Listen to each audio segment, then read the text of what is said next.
Booking.com, Kayak, Priceline, OpenTable. You were running my life. You've led the company in an evolution really into a global technology platform that's increasingly focused on AI and what you are calling the connected trip. So I'm excited to really get into it. And specifically to start, you've described travel as a space where everything can go wrong. Weather, payments, logistics, regulation, and where systems have really historically not talked to each other in order to make this all click. So first, from a first principles perspective, do you think that the real breakthrough in AI in travel, is it intelligence, is it coordination? Where do you really see that coming together? Well, so many ways, and it is interesting. I think everybody here, if I asked you, have you had any frustration in travel, I am certain every single hand would go up, of course. And when you look at it, it's unfortunate because you think this is the perfect place where something like AI should make things so much better. And it will, and it is already making it so much better, but there's so much more to do and so much more to do. Certainly, the bringing together all these just different systems is incredibly difficult to do and important. But what's interesting to me sometimes, particularly in this part of the world, is maybe it's a lack of understanding of how complex travel really is. A lot of people don't realize behind when they're putting together their travel plans, the incredible issues you have to deal with behind the scene. And that's what AI really will help. So people see the front end, oh, it's gonna help me know where to go, what to do and all that. But actually putting it together, pasting it together, there's so many permutations. And if you actually worked it out yourself, if you have a family of 4, you wanna do travel, you wanna go a couple places maybe, and what are we gonna do, and how do we get there, and when we do get there, if there's any problem, how's it gonna be fixed and all that. That stuff people don't think about a lot, but that's something that we're thinking about all the time. And I am certain that using the connected trip, being able to have one point of contact that knows you, that personalizes what you need and your family or your friends, what you really will be optimal for you, is gonna be a great step forward. I think the promise of AI in a lot of ways, and you just touched on this, is that aspect of personalization. But personalization, I think, can also raise questions about trust and transparency. How, in your role, are you thinking about building AI products that feel really additive? But when does that experience kind of cross over into the intrusive? You mean like the creepy factor? Yes. The creepiness factor, right? Yeah. No, that's definitely an issue. And certainly, and you look at your trust. If you trust your doctor, and you'll tell your doctor incredibly intimate things, and because that's going to give you better service, and you feel that relationship, right? Mm-hmm. At the other end of the spectrum is you don't go up to any stranger and just start handing over your social security number for any particular reason. And where in travel should this relationship be, and how do you build that trust over time that, yeah, you know me, and it's okay that you know me because you provide a better service for me. And that's one of the issues why we believe, one of the things at Booking Holdings, as a very well-known, trustworthy brand, and that goes in the whole area, what is brand? Brand can be building up that trust factor. I trust it because I know they will treat my information correctly, that they will do everything right, that if something goes wrong, they will fix it for me. That's what we have to continue to build on, which we believe we have a good base, a very good foundation, but continue. And here's the biggest issue. It takes forever to really build incredible trust. It only takes a moment to break it.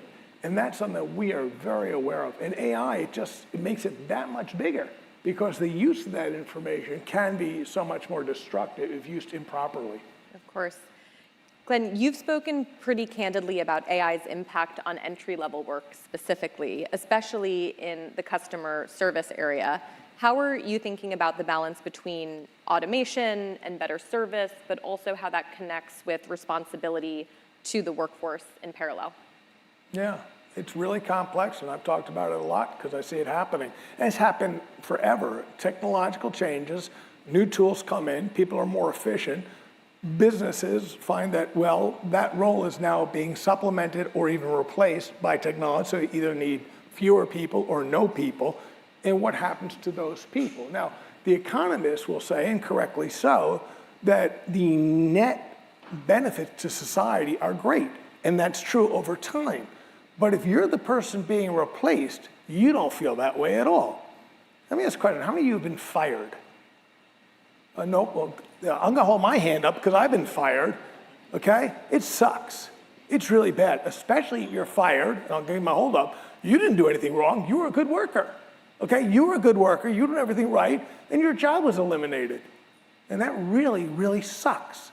And we see that all the time. So our company, we do I think now it's over 40 languages, maybe, I don't know, incredible number of languages.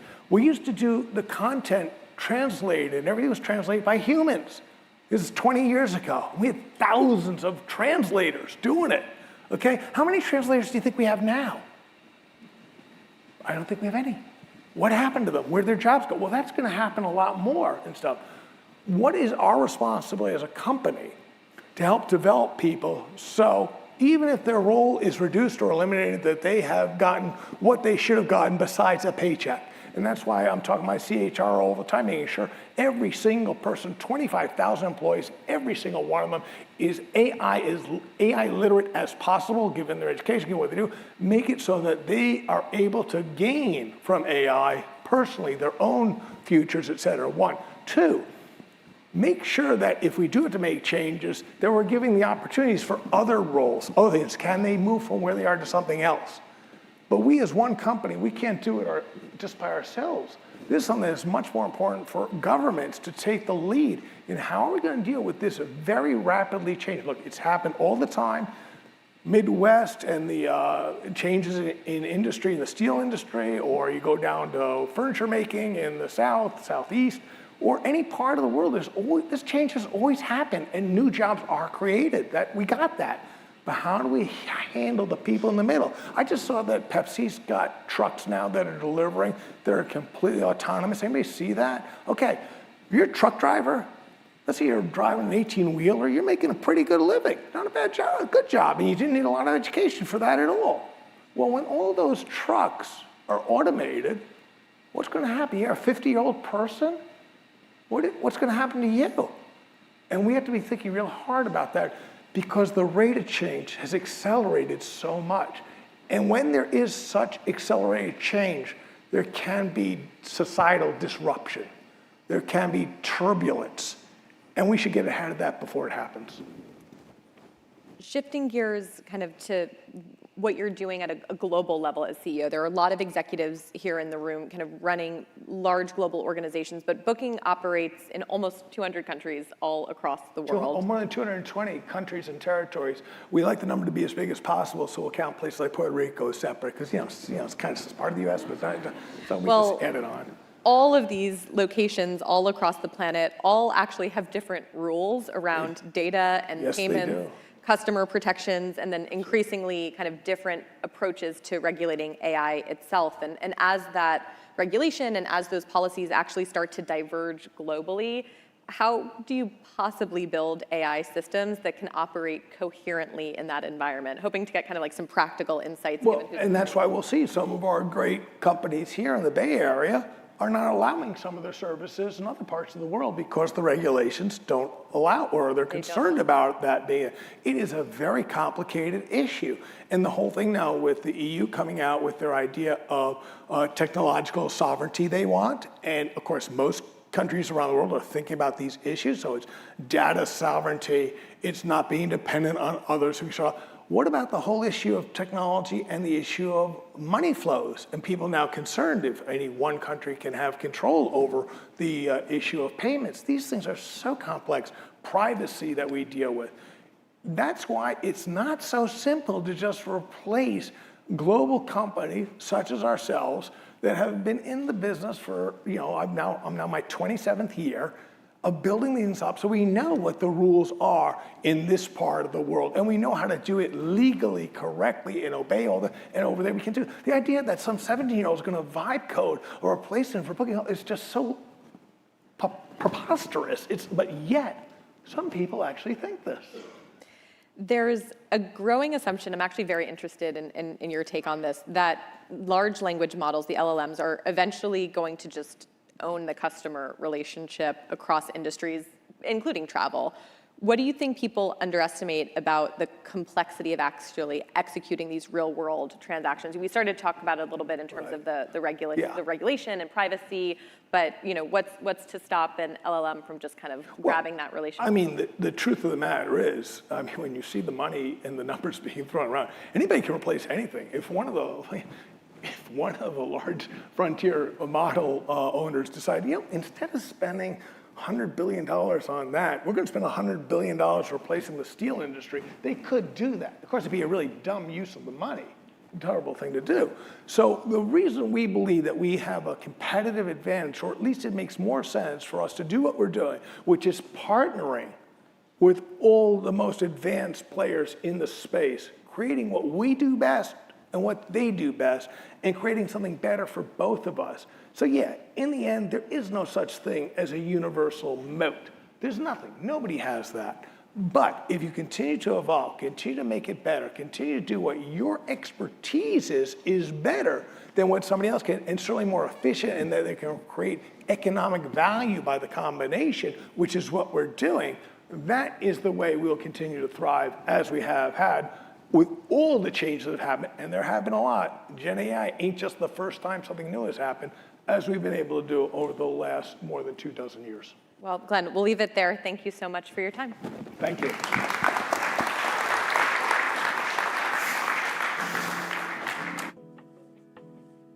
Very happy to welcome Semafor Technology Editor, Reed Albergati. Oh, okay. You got it twice. All right. Okay. Thank you all for being here, and welcome to Semafor Technology's second annual summit. A lot, thank you. A lot has changed from a year ago, where Replit founder Amjad Masad stood here and talked about a future in which AI can build software from start to finish with very little human involvement. That future is here. Or Fei-Fei Li, the godmother of AI, talked about how world models were all the rage. Now, they're seemingly everywhere. Things are changing so fast. And what's happening in tech today, it's more than just an AI revolution or the next cycle. We are at an inflection point where humanity's understanding and ability to control the physical and biological world is poised for a giant leap. And AI is the thing that connects it all.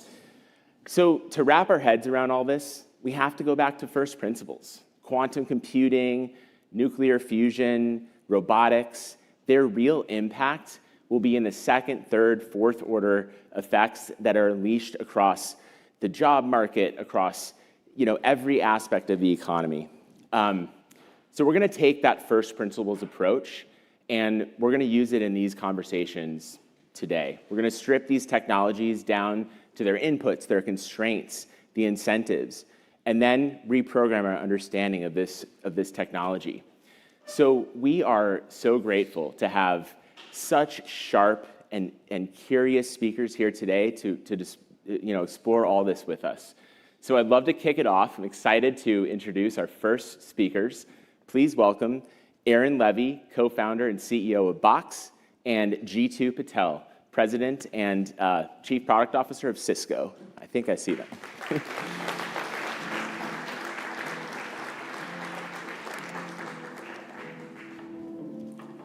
Hey guys, how you doing? Great to see you. How you doing, man? Hey, how are you? Good. All right. What's up? What is up? It's great to see both of you. Thank you so much for doing this. Good to see you. Right. It was hard to take a couple minutes away from Fable, though, so I'm surprised we got all these people in one room, and there's tokens to be spending right now. Did you give it a task while you were here? Right, yeah, we gotta check it out in a couple minutes. I really hope everyone has their agents in loops right now, because that would be really inefficient if you don't. So yes, actually, let's start with Fable. Of course. That's a good. Actually, that's a good I have a topic. question. Does Max use AI now? Max is the son? Max, my son. We do. We're working on it. So. Okay. Cool. These guys, they know each other. They used to work together. That's what's going on here. So we'll try not. Which I love. I love the hurtful. banter. He actually told me when I left, he's like, "It's so great you left. I'd never work with you ever again." Only because at 2 a.m. we would be like debating existential strategy. So it was like, it's nice to get a little bit of sleep. Right. Well, now you have your agents doing that for you. But speaking of Fable, this is super interesting. So there was a huge backlash today on Fable from AI researchers who use AI coding agents to build, their software, which they use to train open source models, which then, of course, compete with Anthropic's and other, frontier model companies, closed source models. And the allegation against Anthropic is that they are secretly sabotaging that code. The model can tell that they're doing that. Well, it's actually not even secret. But you don't know how it works, right? Yeah, they're noticing the output, right? Yep. And complaining about it. So I'd love to know, are you concerned that there's going to be anti-competitive behavior from these companies in the guise of AI safety? I think it's. I would far prefer that they didn't sort of mitigate that in the model because obviously like just AI progress is obviously we want as much of that as possible. But I also, if you just understand the DNA of Anthropic, you can totally understand why they would do that. And it's an anti-competitive. It's tough to use that term because it's their product, and so they sort of can choose how their product can be used to weaponize against them. Like I think that's kind of like a reasonable, competitive dynamic if you're using somebody's product to actually compete with them. Like that's sort of probably up to the core product to decide how that gets leveraged. And the great thing is I think this is such a competitive market at this point that. You have OpenAI that can easily not do that, and then that would become the product that more researchers end up using. So I think these things can be worked out through just the competitive forces of the market. So I love the complaints that researchers have, and I also understand Anthropic's position, and I think these things kind of work themselves out in just the battle of the actual market. Before you became president, you were running security products for Cisco. You're Still am, right? Still in the purview. You're also a big proponent of open source. So, how do you feel about what's happening in that space? I think like America needs to have a very strong open source strategy, and in the absence of that, even if there's no technical limitation of using a chemi model within your environment, I think there's going to be a certain level of restrictions, and you need to have a good, strong investment in open source in addition to proprietary models that are out there. And I think NVIDIA is doing a good job right now with NeMo and the entire portfolio that they're investing in. And by the way, in the past 96 hours, a lot happened in that entire domain. So new image model came out, new video model came out, new language models came out. I do think that that's going to be a self-propelling thing because there's going to be enough demand signal there. Right now what's happening is the costs of tokens are far higher than the actual value that these tokens are generating at scale. And so what ends up happening, and the big risk in the market is if you don't create an equilibrium there, then people just pull back on using tokens, and that's actually not good for anyone.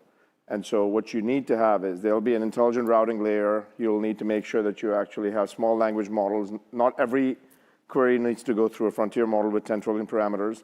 And as you redirect down to small language models, you'll also have open source that's being used. And so in my mind, I think the token economics will actually dictate that open source is a very, very important play, and it'll be something that will be good in the national interest of America, and it'll be good also for corporate, customers to have choice. I mean, Aaron says it's fine for Anthropic to sort of defend their turf, but we know that's not what they're going to say if they get a call from regulators, right? They're going to say, we're doing this because it's safe. We're worried about AI safety.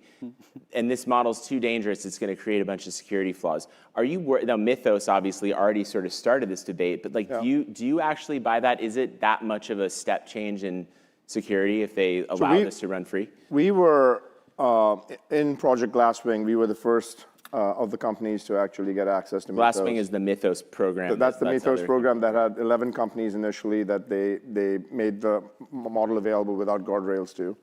And so we've been, our Our product teams have been working very hard to make sure that you can actually patch the vulnerabilities and all of that before Fable came out. And so I actually feel like there is a massive step function of vulnerabilities that'll be found. I think the time from the time that a vulnerability is announced to when an exploit happens is now a matter of minutes. Patching is hard. Patching takes about 45 days to go out and patch, and only 20% of the vulnerabilities that get found ever get patched. 80% go unaddressed because you just don't have enough resources. And so what you have to do is, and so the way that we see this happening is you're going to have to go out and patch the infrastructure, but you'll also have to have, mechanisms in place for one, addressing vulnerabilities at the root, which means that go out and use memory-safe languages, because majority of the vulnerabilities happen with C and C++ kind of languages, where you might have, kind of attacks that happen because of manipulation of memory. And so that'll be one area. And then the other area is, what can you do during that window of time when you're exposed because a patch has not occurred because you have to get your systems down? So can you provide some kind of compensating control in the interim while the patch is not applied? And those are all the areas that we're working on.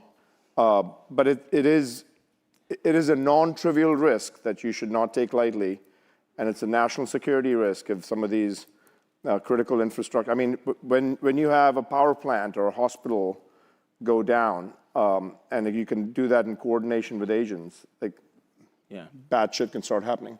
You also mentioned cost. Aaron, your customers are using all these different models, and you have actually a really interesting vantage point at Box because you see what people are doing. There's been this meme about sticker shock. Yeah. Is that real? Do you see that in your customers? It is, and I think as Jeetu noted, the scale of,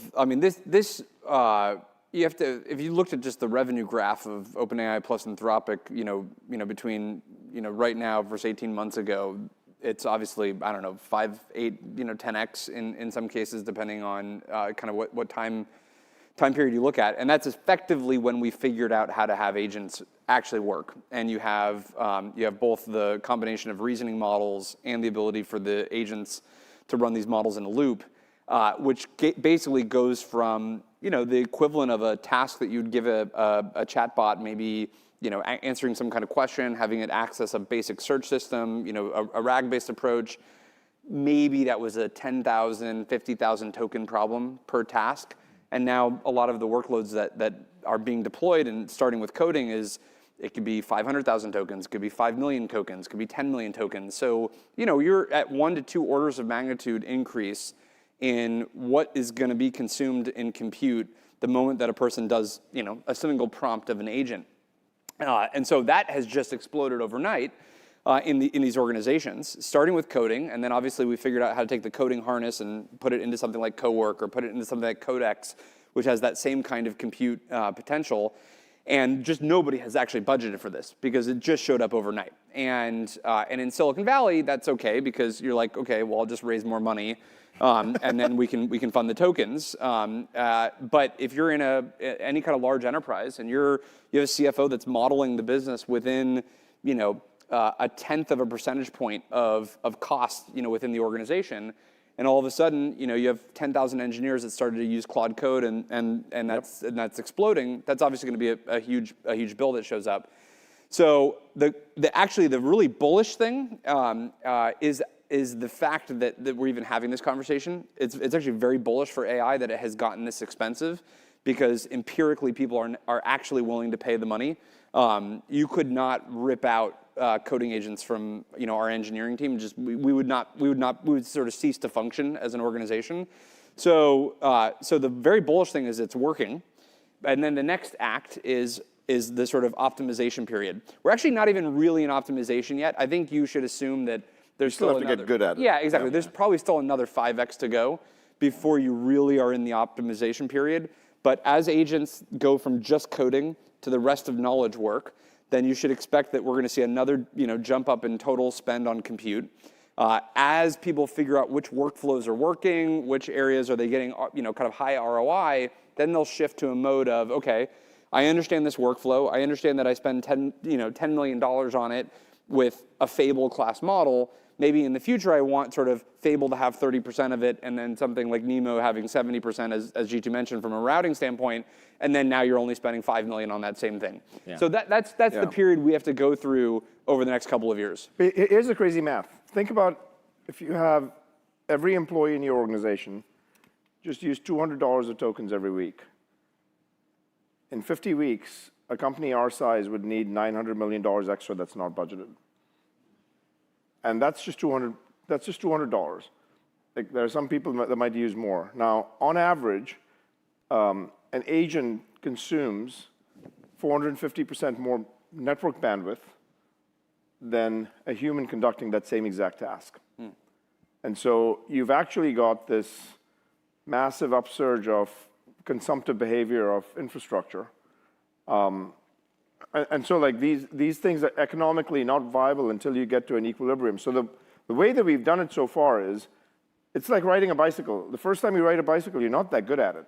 It's the same with AI. So the first time you're using AI, you're not going to be that good at it. So you have to get familiar with it first, then you have to get good at it, and then you have to get efficient with it. I think we're between phase 1 and 2 right now. But that's a very token consumptive phase, because while you're getting familiar, you're doing a lot of stuff that is expensive, but not really that value creating. And you have to move to the getting really good at it before you actually get efficient. But during that time, you have to make sure that there's a mechanism to just regulate so CFOs don't give up on this thing either. Yeah, just go raise the 900 million. It's fine. Easy. I mean, it's like drop in the bucket. We'll just go to Semafor. It's like with the success you folks are having. Don't worry about tokens here. No, Aaron, you mentioned the skyrocketing revenue of these companies. Those are non-GAAP financials sort of wandered through the media. Both OpenAI and Anthropic have filed confidentially their S1s. We're going to get the hopefully real numbers soon. Yeah. Who again, you have a good vantage point for like who's using what out in the enterprise. So who do you think's better positioned going into the public markets, OpenAI or Anthropic? Okay. It's an easy question. That's a really smart one for you to answer very definitively. Yeah. I would answer that question like if I were in like Japan and we never saw the English translation or something. But I think in the heart of San Francisco, I'm not going to answer that question. Are you big in Japan, or? Yeah, we are actually. I was in there last week, and I was much more willing to kind of give market share comparisons. Right. I'm going to just have my agent look that up. I think it's it's very clear that Anthropic is having a huge burst of success. We're seeing it in every enterprise we talk to. Claude Code has just completely taken off, and there's a certain kind of draft that happens when your most sort of advanced users adopt a technology. The thing about AI, and Jeet and I, we've been in the enterprise world, so we kind of have been probably wired this way from day one. Like, the moment we saw AI, it was like, yeah, this is an enterprise tool. Like, there's going to be lots of cool consumer use cases in healthcare and legal and fun entertainment, but it's an enterprise tool. Where do you spend money on intelligence? You spend money on intelligence in the enterprise. So what Claude Code did really well was like, okay, win the developer, and the rest of your company will want to do the thing that your developer is doing, because that's sort of this thing that's assumed to be like, where would somebody value intelligence the most? It's going to be your engineering team. It's your most technical audience. It's the people that are the scientists, and then it kind of follows from there. So I think the thing that we're seeing is the phenomenon of Claude Code taking off. Then kind of the kind of adjacencies to that. And that's the story I would say 3 months ago. I think Codex is now having another moment, and so Codex is sort of now back, firmly in that race. I think it's just extremely early to try and predict any of the kind of medium and long-term outcomes on this. I think you should assume that at a minimum we have 2 to 3 major players in this space.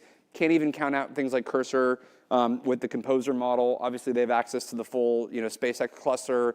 It's like the moment you think you understand the market share dynamics of this industry, all of a sudden some massive shift happens overnight.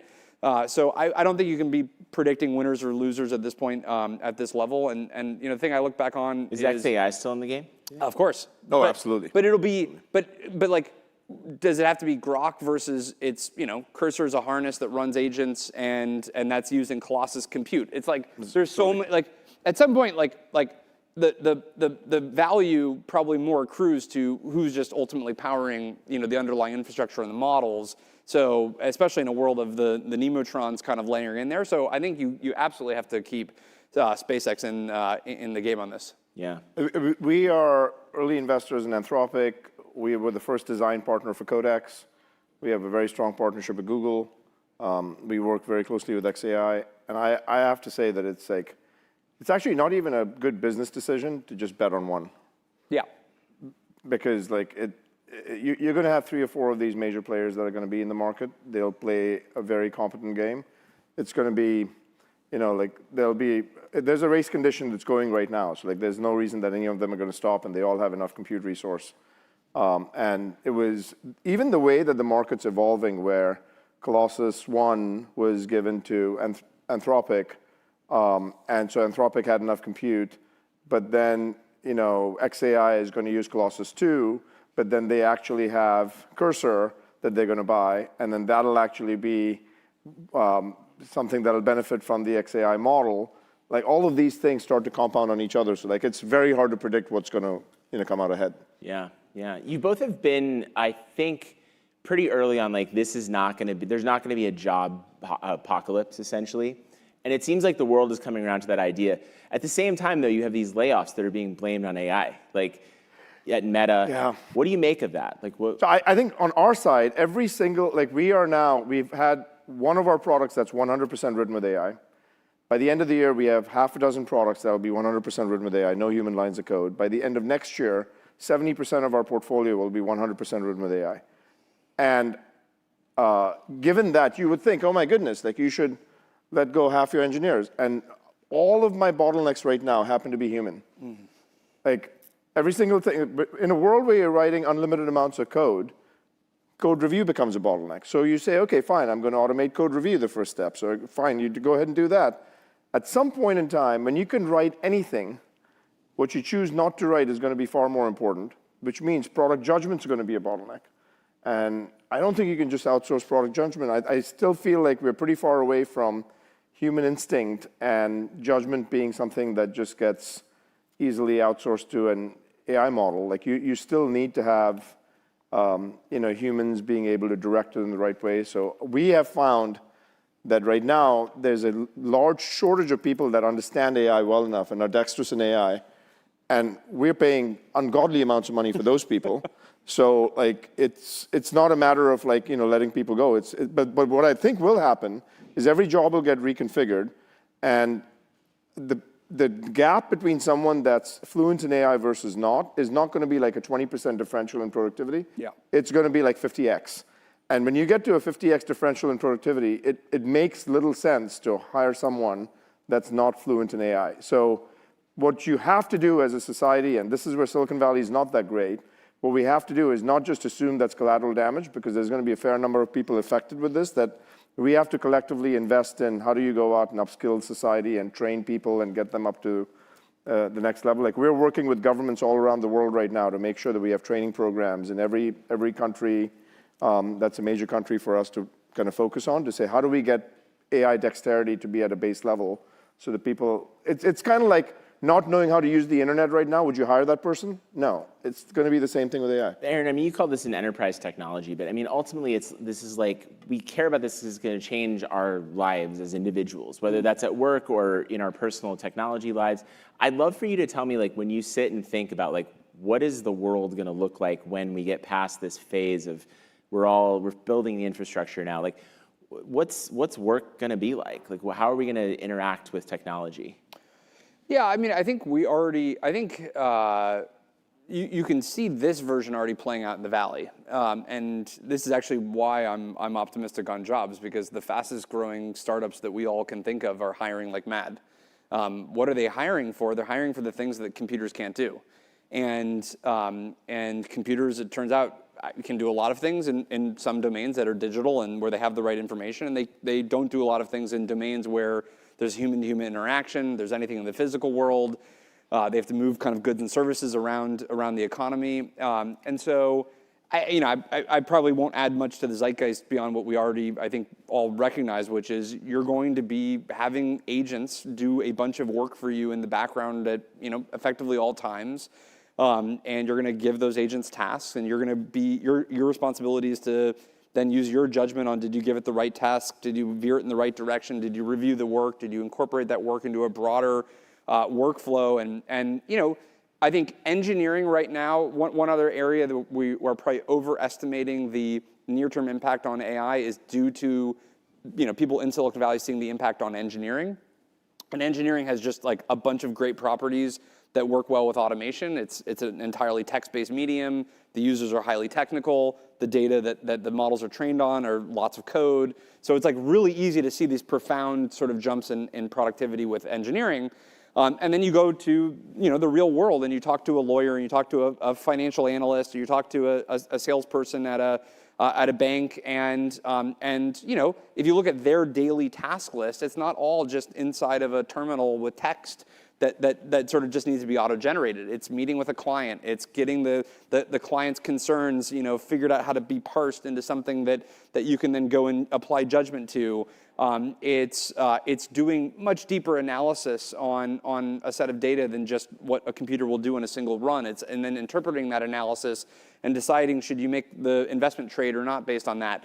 So you look at the actual work that most of the economy is doing, and I think you see that AI will be a major boost in that productivity. There's no question. But there's still so many bottlenecks or ways that humans have to do additional work on top of it. And actually, Anthropic wrote a post last week on basically their views of the sort of long-term three possible scenarios that could happen with AI.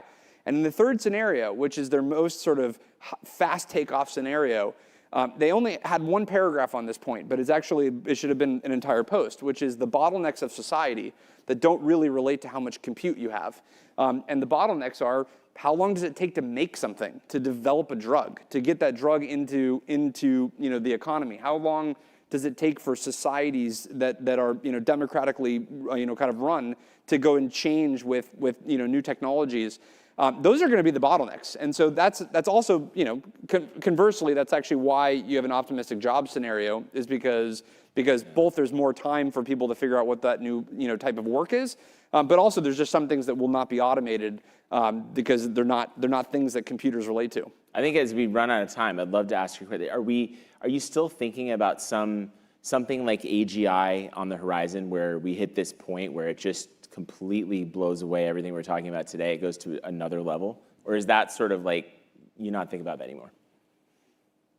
Aren't we already there to some degree? Like, it's like bonkers how quickly we get used to this stuff, right? Because it's like everyone now starts complaining about the seats not being comfortable in a Waymo. It's like, this freaking thing is like, it's driving itself. It's like, it's nuts, and we're like, yeah, that's kind of normal, but like a seat's kind of not quite comfy. And my ping to the Waymo team was, can we get Wi-Fi in the Waymo? Which is like obviously like a very first world problem. So I have not heard that, but I guess I don't have a nice enough car. Those are Jaguars, right? I mean, that's they should be comfortable. But I think the more germane question that we should ask ourselves right now is, what are the strategic moats going to be for a company moving forward? I think there's going to be a cultural moat around speed that's going to be really important. I think there's going to be a moat around efficient generation and use of tokens that is going to be secure. That's going to be really important. I think there's going to be this notion that I'm going to have judgment on product, on the products I build. That's going to be really important on what I don't build. Those are the kind of things that are going to be far, there's going to be this kind of, as a matter of habit, you have to be early to market and you can't be late. And the speed at which you operate just cannot be something that's a secondary thought. And if you're a large company and you just decide that you're going to work slower, that's not going to be a good survival kind of tactic for you. I'd love to continue the conversation, but we're done. But I'm happy I reunited you two. It's been really fun. Thank you all so much. Yeah, it's really fun. Thank you. Thanks, man. It was great. Let's stay up here. Please welcome Karina Chu of Google Quantum AI.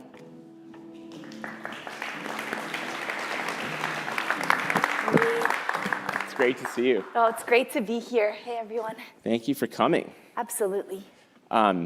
So, it's the second time I've interviewed you on stage. It's a pleasure. I think we're entangled now. Sorry, I had to make a quantum dad joke. I apologize. So one of the big things that has happened recently in the quantum space is this new CHIPS Act funding that the U.S. government is now putting into quantum companies. Google is not one of them. We'll talk to one of those companies next, actually. But why not? Why not work with the government on this? Yeah, so for those who may not be aware, the US government announced about $2 billion in funding recently, investment in quantum computing, really to try to stimulate the market and try to accelerate the development of the technology. Google is absolutely working with the US government. We have many different collaborations.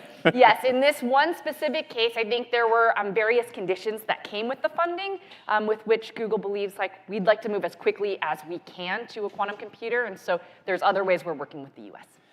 Yeah, and you mentioned it's $2 billion. I mean, when we talk about the numbers we're seeing today in quantum, but also just in the startup ecosystem, I mean, that's money that could definitely be covered by the private markets. It's sort of a drop in the bucket. I'm wondering, do you think are we spending enough money on quantum, government and the private sector? Yeah, so building a quantum computer, is going to be a very expensive task. I think we can all see that. All told, think about all of the different components. In fact, in our system at Google, we've got hundreds of thousands of components go into a single system. All told, it's expected to be, multiple billions of dollars. We think a lot of investment is going to be needed, absolutely. Do we think the right amounts are being invested in it right now? I think there's a lot to be said. You can see the private sector absolutely stepping up in this regard. I think at Google, at many other small and large companies really trying to invest here. There's a lot of work being done. So yes, I think we can do more as well. One thing that we would really love to see in terms of investment from the government, we've talked with the administration and others about this as well, is continued and maybe sustained, even increased funding for basic research. I think we really forget about that oftentimes. People will look at a quantum chip or the system and say, oh, we're almost here, we just need engineering. But all of that is based on very basic R&D principles that came out from the 60s, the 70s, the 80s. We believe that sustained investment in that type of work, which is really where the government and academia play a role, is going to be really important.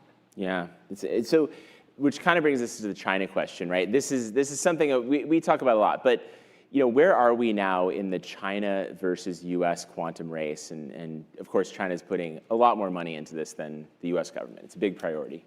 It's clear that China is a formidable competitor. There's excellent technology there. There are really advanced researchers. Again, there's a lot that we don't know, but just based on the public information, publications and announcements like that, it seems clear that China has been investing a lot and actually has reached a lot across a number of different modalities, superconducting qubits, neutral atom qubits, and more. And so for the US to compete, we believe the US has enormous talent, is doing really, really well, has an amazing opportunity to really win the quantum race, but we've got to keep on investing and really try to get the best talent, the best supply chains, and the best investment here. Are you hitting any snags with talent recruitment, because of new policies?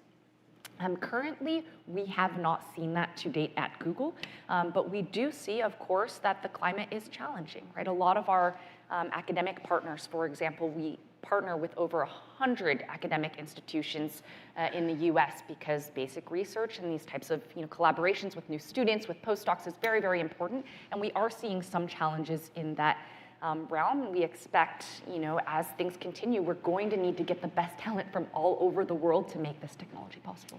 So Google did, in this CHIPS Act funding, support global foundries, chip maker, quantum chips. When I think of advanced semiconductors, I think a lot of people think about, okay, these, TSMC fitting more more transistors on silicon.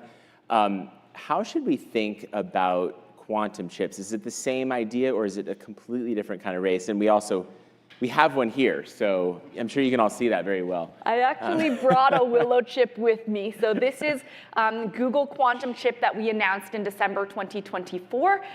You can actually see it if we kind of turn it around in the light as well, and afterwards, happy to share it with people in person, we have a lot of different methodologies for developing these chips. This particular one is aluminum on silicon, and the great thing about, we might talk about different modalities, but one of the great things about superconducting qubits, which is one of Google's main investments, is that we can use a lot of the traditional fab tools that are used at places like GlobalFoundries, TSMC, and others to make or quantum chips. We just have different processes, but we can use a lot of the same tools. Is it kind of the same idea that, like, is it a different sort of race altogether when it comes to like who's going to make the best quantum chips versus, you know, like a 2 nanometer, you know, chip that might go in an iPhone or something? Yeah, there's different components to it. So first of all, you know, of course, if you've got semiconductor know-how, that may give you advantages in terms of knowing how to use such instruments for different processes.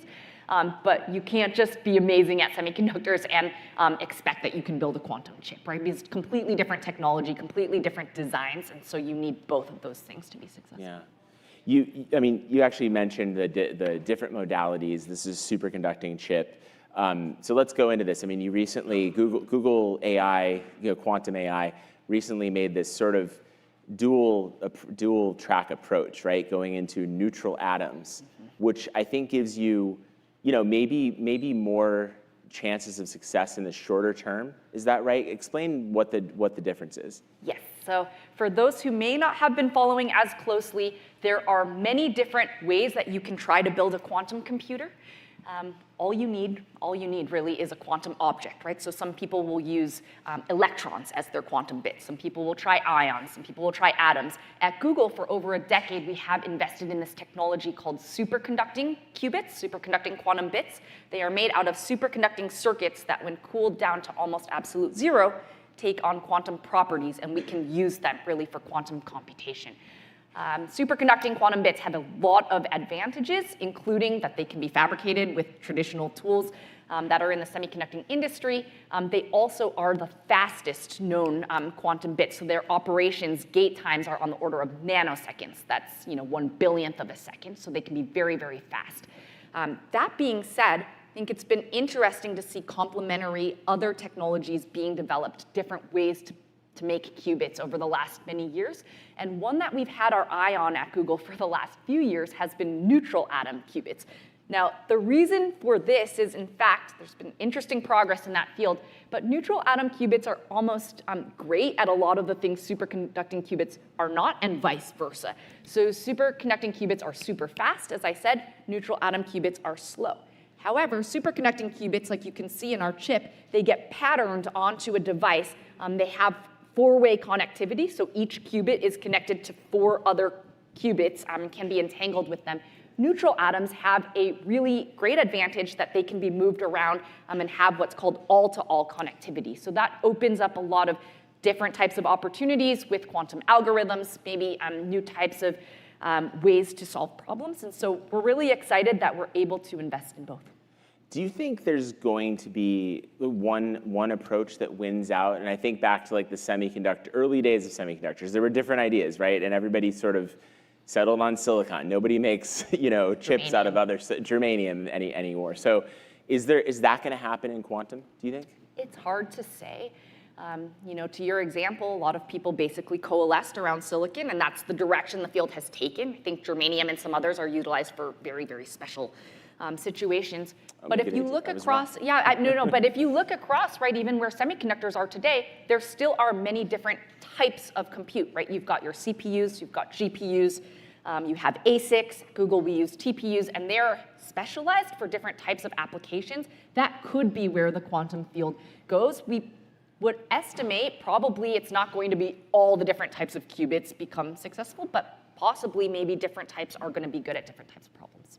I think one of the fun parts of talking about quantum is like the promise of what they will do when we get to these at-scale quantum computers. People often talk about material science. They also talk about biology. And I know not everyone at Google always agrees. This might be a shock. But one of your coworkers, Demis Hassabis, I interviewed him and asked him about the promise of quantum for biotech research and understanding human biology.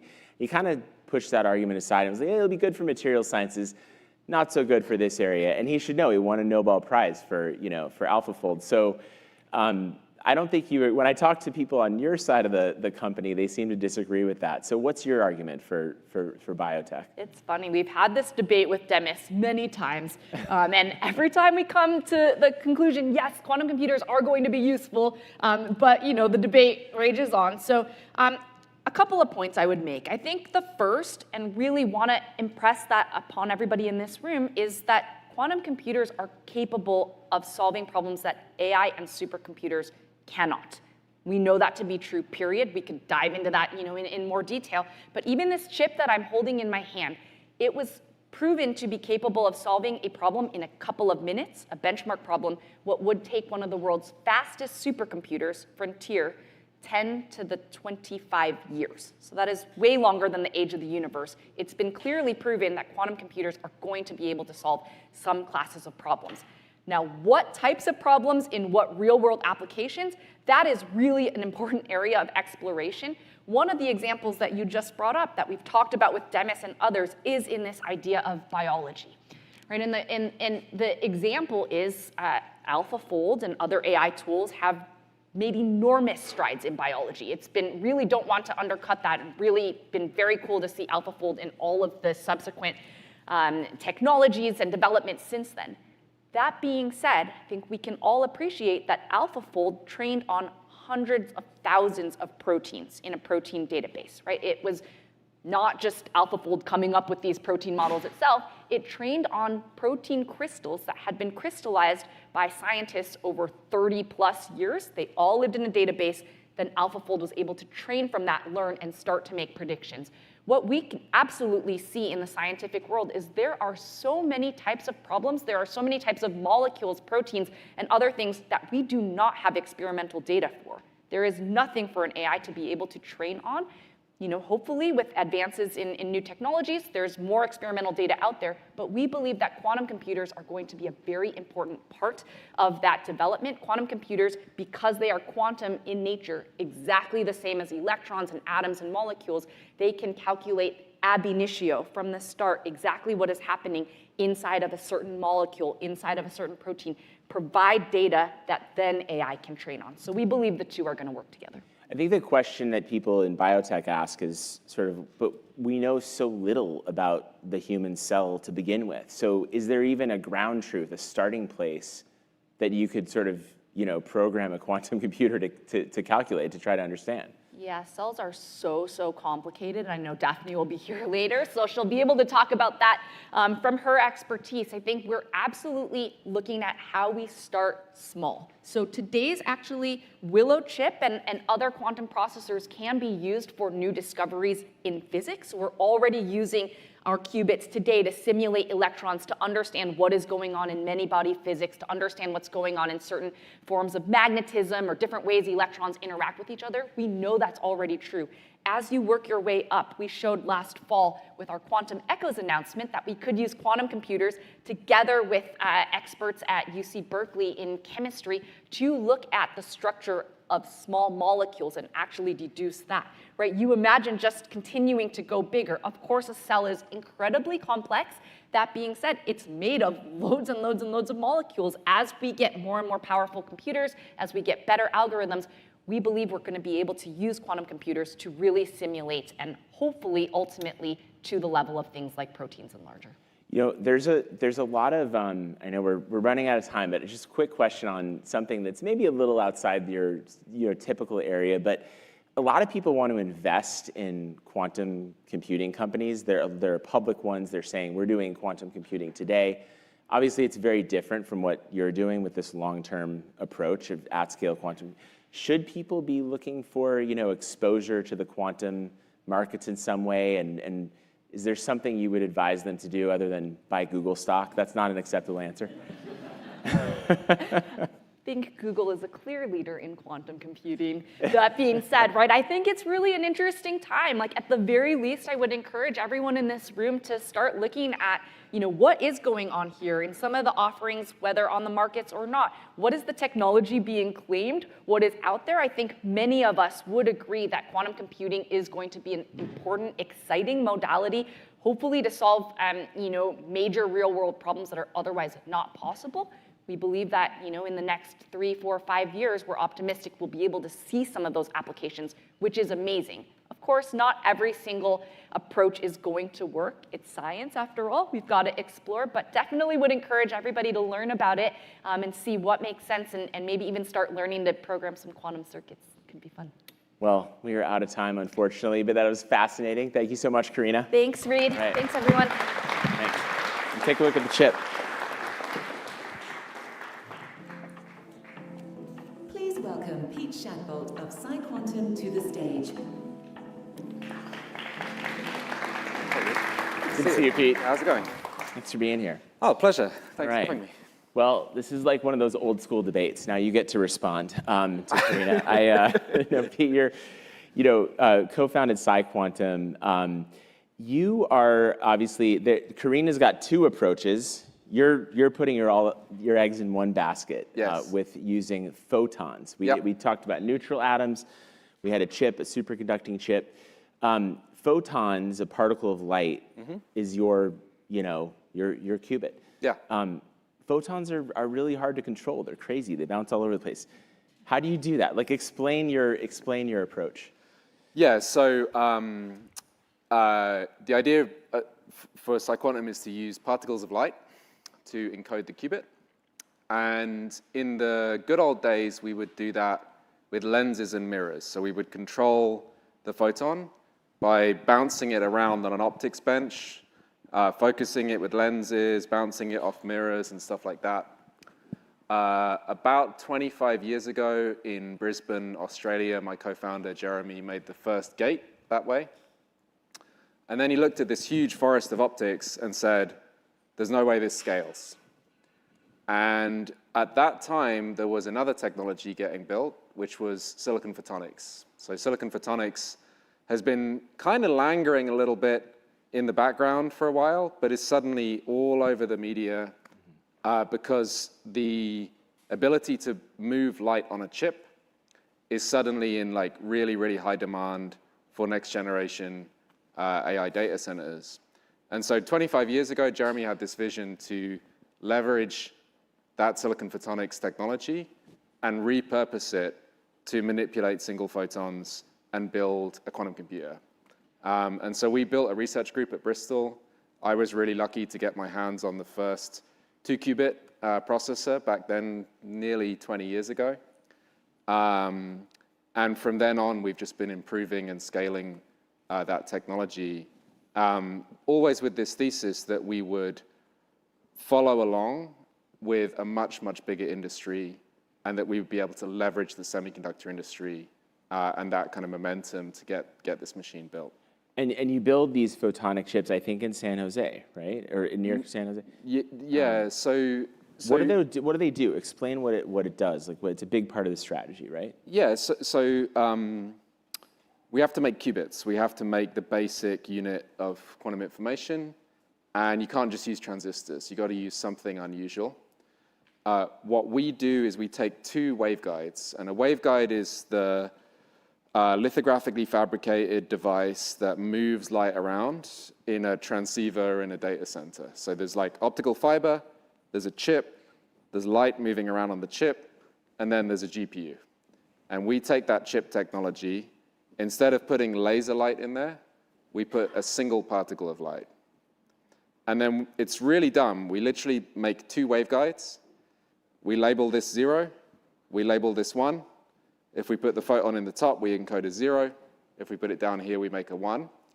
And then we have a little splitter. So we just literally bring the waveguides close together and split them apart. And it's just like the double slit experiment. We're giving the photon the opportunity to go in one of 2 directions, and it actually does a quantum superposition of being in both places at once. And so we've been building those for 20 years now. Right now, we build those at Global Foundries in Albany, New York. So that's not a university fab. That's an enormous tier 1 semiconductor foundry that's building tens of thousands of wafers for laptops, cell phones, cars, stuff like that. And we are making thousands of wafers of quantum chips in that fab right now. You have to stay for drinks now because everyone's going to come up and ask you about the double slit experiment, which we Please. don't have time to talk about Please. here. But error rates in quantum are a huge thing. And Yeah. Karina's, outfit, they had a paper at the end of 2024 where they talked about, they had sort of reached this point where they could scale and exponentially reduce Yes. the error rate effectively in their quantum computers. You haven't actually announced that ability, but yet you're moving forward with this huge at-scale program. So Yeah.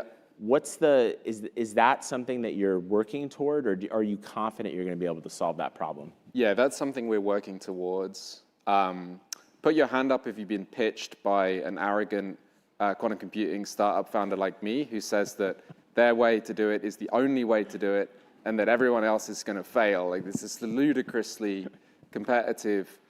Thank you. Ludicrously competitive positioning.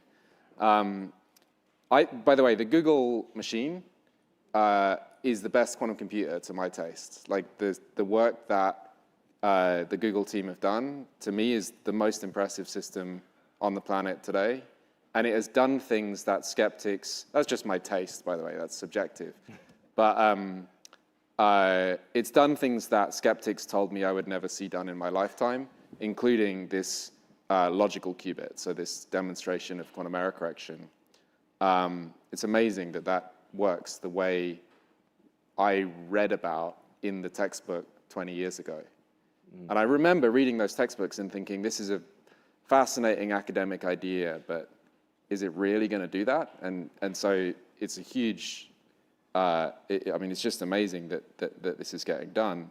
But I think Google have also been really responsible in communicating that you need a bigger machine if you want to unlock the commercial benefits, the impact of the system. And so we've always been focused on building a much, much larger machine. We've been focused on developing the core technologies for manufacturing, cooling, networking, and controlling these things at much larger scale. And yeah, we do plan to show demonstrations similar to that one in the near term. Yeah. Is there a bit of a leap of faith happening here, though? If you haven't sort of like proven this yet, but yet you're doing all this infrastructure, you're building the chips, is it sort of like, I don't know, would somebody argue you're putting the cart before the horse? Yeah, so people do argue that about PsiQuantum, that we're putting the cart before the horse. I think, a good example of something that we did early is to go to a tier 1 fab. So Global Foundries is a big, expensive, serious fab.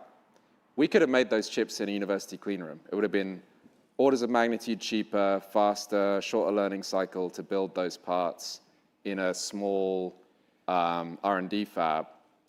We made a huge leap of faith to get into a big fab. We did that not because we want to mass produce quantum computers at low cost, but because we knew that the only way to really get good enough performance was to leverage the uniformity, the extremely good process control, like the unbelievably good tools that uniquely exist in a big fab. And that was a really scary thing to do, and it took us 5 years before we really began to see the benefits of that. Now we're able to build the best photonic qubits, the best superconducting detectors, the best photon sources in the world, and we've published those in Nature, and we're really reaping the benefits of that. But it was a scary 5 years. Now we're also seeing other companies. So IBM has started to move to a 300 millimeter manufacturing process. There are companies that are making similar bets. But yeah, PsiQuantum has always been willing to front load the pain and invest in something that maybe is a frighteningly large leap on the basis that that's what we're going to need to actually scale to commercially useful systems. It's funny that you said, your taste is that your Google's is your favorite quantum computer. It's my favorite. I assume that will change once you build yours. Yes.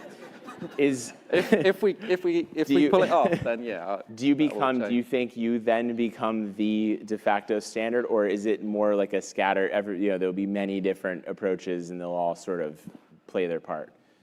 So I am a little bit media trained, not that much, like a teeny bit. Look, Love you know, people like me are coached to get up on stage and say, everyone's going to have a lovely time. And it's not true. Like, look at the companies that you wish you invested in 10 years ago. TSMC, ASML, SpaceX, Waymo, NVIDIA. Like, there's one TSMC, there's one ASML, there's one SpaceX. And you know, are there going to be 1 or 2 or 3 quantum computing companies? I don't know. But it would be very, very surprising, and I think Charina touched on this, it would be really surprising if everyone makes it over the line. And I think that you know, we should recognize that for what it is, which is hugely exciting. Like, that's the way that our species makes progress, and that's the nature of the really, really impactful, powerful, you know, durably valuable companies of our age, is that they made it through 25 years of incredibly difficult technology, and they're now forging our world. And so, yeah, quantum computing is going to be like that. Obviously, I'm silly enough to think that I can make it through that filter. Okay. Absolutely, yeah. So they're Betamax, you're VHS. I got it. So, sorry to put words in your mouth, but no, you know, I think the other thing is you actually took $100 million in this CHIPS Act funding, which I kind of looked at it was a bit of a head. I'm like, wait, you've raised, you know, how many billions of dollars, and now $100 million investment from the government. So I just wonder why. What do you get out of it? What's in it for you? I'm really excited about that. So 18 months ago, our main office was like classic Silicon Valley. You saw it. 10,000 square feet of converted conference rooms in Palo Alto. You pull up and it looks like a failing lawyer's office. It's like gray, small little place. We rammed it with technology, completely outgrew it, and now we're in the South Bay, so we've just moved into the former Analog Devices fab in the South Bay, 140,000 square foot fab, and we have been there for about a year, and that's where we're doing all of the manufacturing that we can't outsource. So our whole thesis is to use big fabs, OSATs, CMs to get the machine built. But there are exceptions to that rule. We make a very special material, barium titanate. It's an extremely strong optical material for switching light. Currently, we do that in Santa Clara, but we're going to move all of that down to Milpitas. We do a bunch of packaging, like advanced packaging work, building boxes and blades and running intermediate scale systems down there. And so that commerce money is going to be hugely helpful to accelerate what we're doing down there in Milpitas. But there must be something more than just the money that is it like a stamp of approval or something from the government that says, you know, these guys are legit, or what, you know, is that another benefit? I mean, I think that like quantum computing is very transparently not only a commercial technology. It is clearly has profound geopolitical implications. It has national security implications. And so I think that the fact that a government is investing in that and aligning itself with what I hope is a leading company, I think that's really natural. You might have seen Lip-Bu Tan, CEO of Intel, just joined our board, for which we're very grateful. He's obviously been through that same process with Intel previously, and so we took some characteristically high-quality advice from Lip-Bu, and yeah, it's been great. All right, Lip-Bu gave you advice. Yeah, but the fact remains, though, I mean, the government of Queensland is putting more into quantum than the U.S. government, it seems, at least if you look at just this CHIPS Act funding. So does the U.S. government get it? Do they understand how significant the technology is, do you think? Yes, I try to spend as much time as I can building the quantum computer, but I do run around in Washington, and yeah, people crisply understand that this is in a very short list of technologies where we're going to have concentration of resources into a small piece of land, as we had with semiconductor fabs, as we are now having with AI supercomputers, and a few other technologies. I think the serious people are taking that really seriously. And I also think that what you've seen from US government, I don't want to speak for them, but I suspect that that is just the beginning of what's to come. Okay, last question, because we're almost out of time. What is the very first thing, when you build this thing, that it will do? What's the first problem it's going to solve? Or just cool thing? I don't know. I had a rude comment. I could understand what's going on in my co-founders' heads. That would be wonderful. Is there some drama that you want to talk about? Yeah. So I think probably people here are semi-familiar with quantum computing, and you've probably asked this question: what is it going to be good for? Tell me the list. And you've heard somebody say, drugs, fuels, catalysts, fertilizers, semiconductors, lithium-ion battery chemistry, fusion, plasmas, maybe some optimization problems, and code breaking. And you sort of hear this list, like drugs, fuels, code breaking, optimization, drugs, fuels, code breaking, optimization, and you get bored of hearing that. But I think it's important to not be sort of inoculated against the obvious reality, which is that any one of those in and of itself is myopic and narrow. We find a new catalyst, a new fuel, a new fertilizer. That's pretty bloody exciting. But really the point of a computer is that it's a universal tool, and we're building a machine that we hope is going to give us a categorically new level of mastery over chemistry, physics, and math. And that's why I've spent my whole life chasing after this thing, that I think is really worthwhile. Well, we'll leave it at that, Pete. It's always great to chat. Yeah, really thanks so appreciate much for it. having us. Appreciate it. Cheers.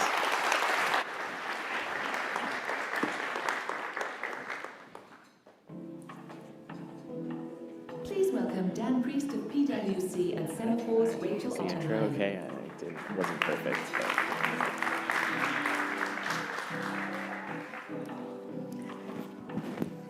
Welcome, Dan. Thank you so much for being here. It's great to be here.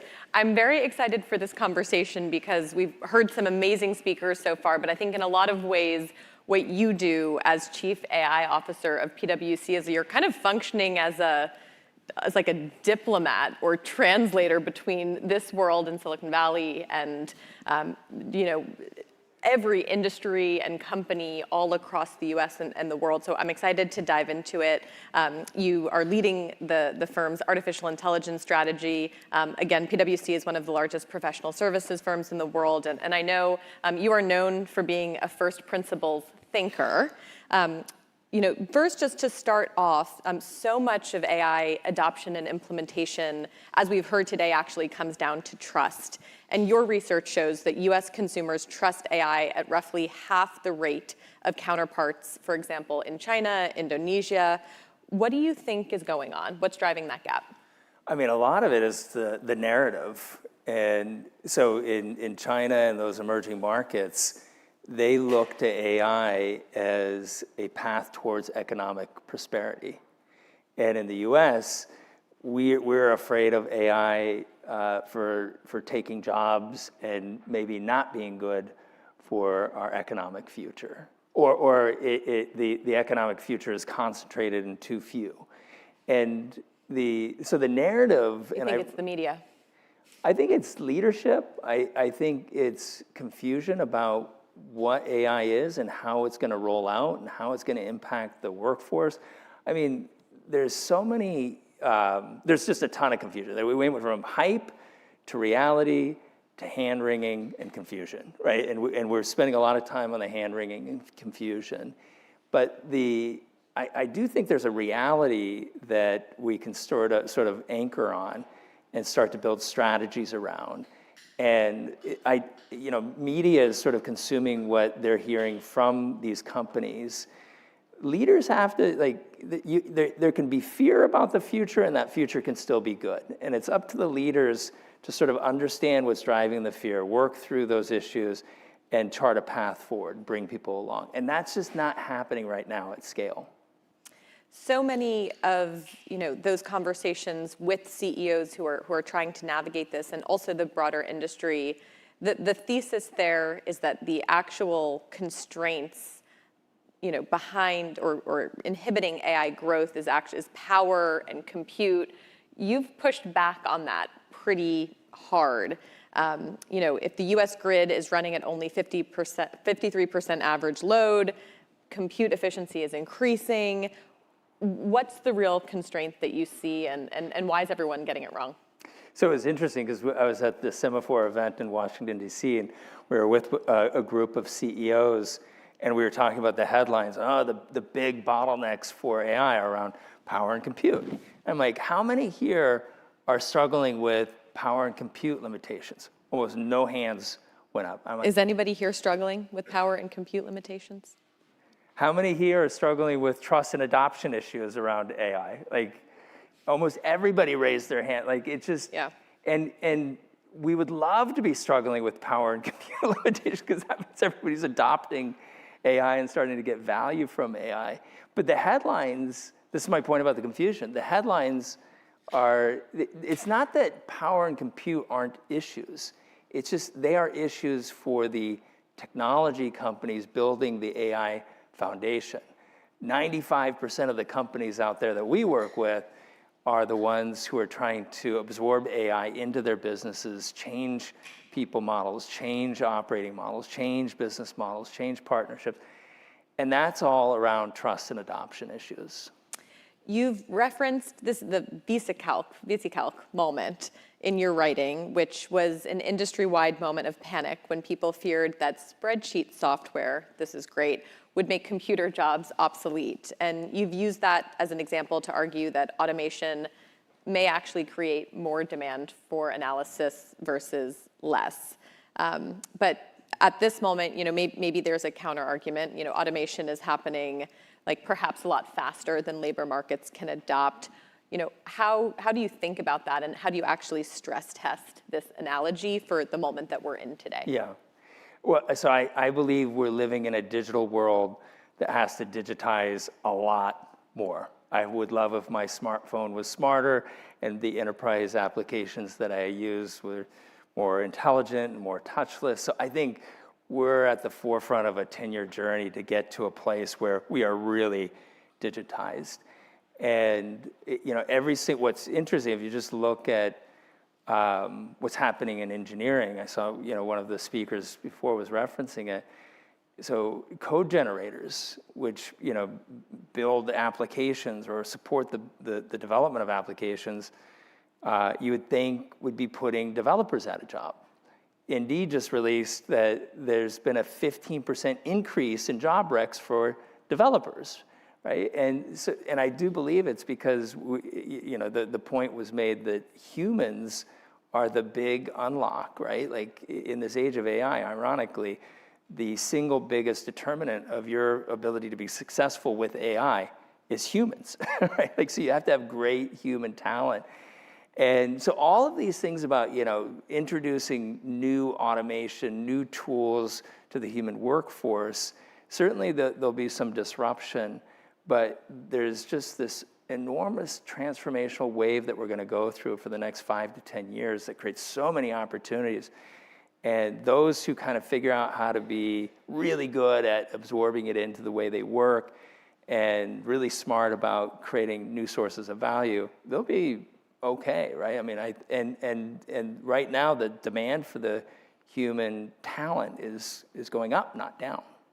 In the large organizations that you partner with and those who you're helping kind of steer through, so many of them have dozens and dozens of potential AI applications that are all competing for resources and attention.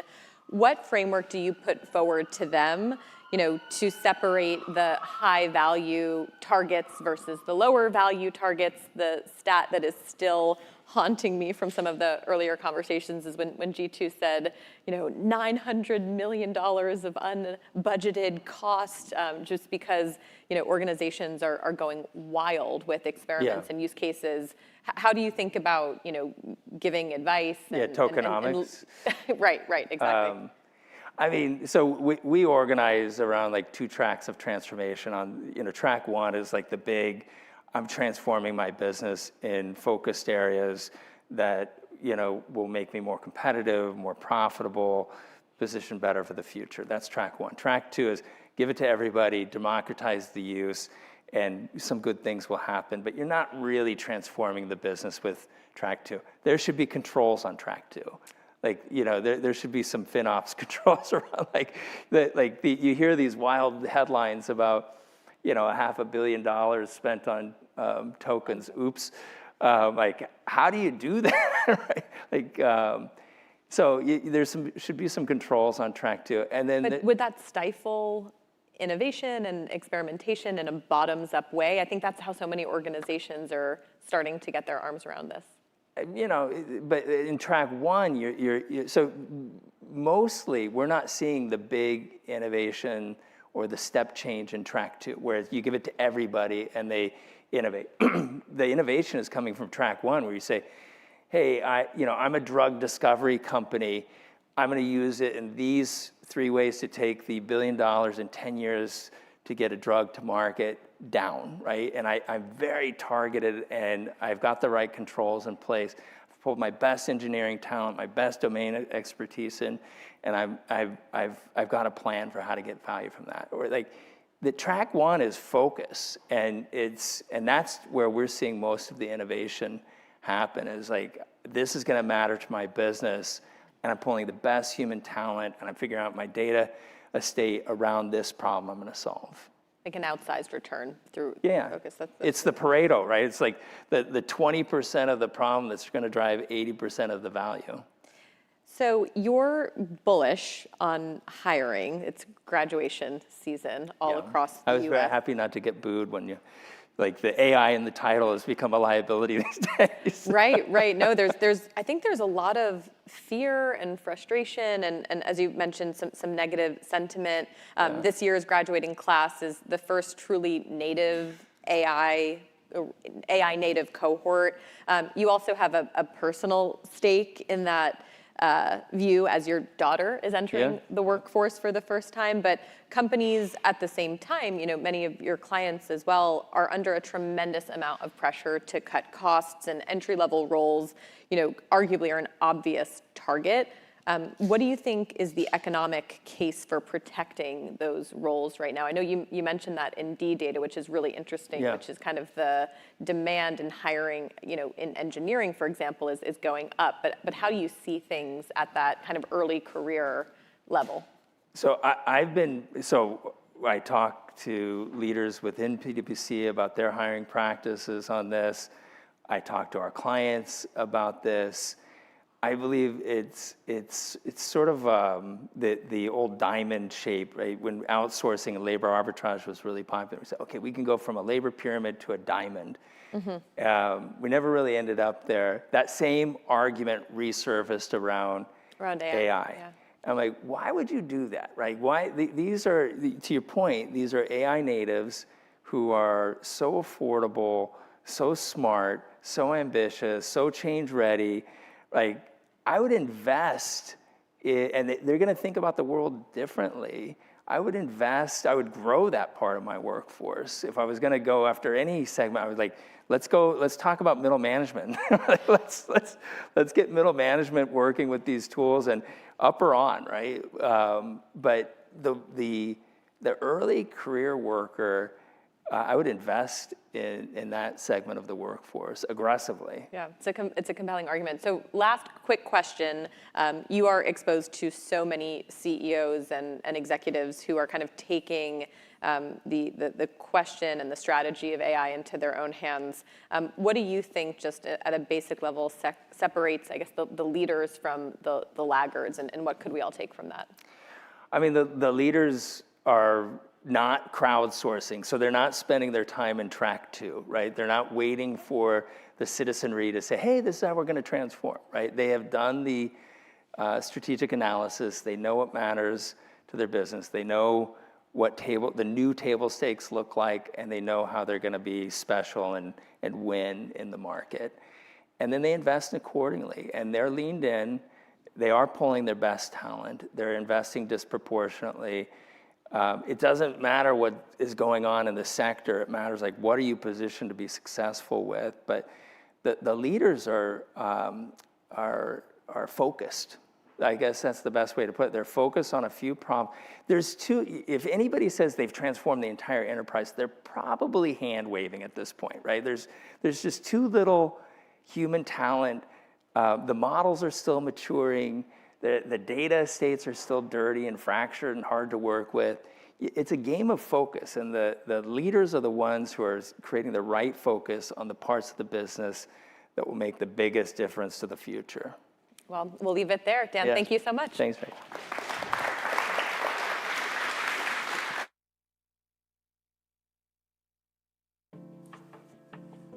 We welcome Daphne Collar of InCitro and Semafor's Reed Albergotti to the stage. Daphne. Thank you. Daphne, it's good to see you. Good to Thanks see you, for Reed. being here. Thank you for inviting me. Yeah. So you're one of the early pioneers in the use of AI in therapeutics and science. You now have company. This is like a hot area now. So my question is, are we at some sort of inflection point right now, or are people just sort of paying attention? I think it's both. People are absolutely paying attention, and even if you look at the big, foundation model companies out there, everyone's like, the killer app for artificial general intelligence, now they're calling artificial superintelligence, is going to be science. And I think so people are paying attention, but I think there is a sense in which we are really at the cusp of a transformation, because the tools that we now have available to us on both the computational side and the experimental side are so much stronger than what we had when I started my career in this space. Yeah. I mean, I want to outline sort of the problem here, because I could get a laptop and actually like use AlphaFold to design a drug today. That doesn't mean it's going to become a drug, right? It doesn't mean lives are going to be saved, right?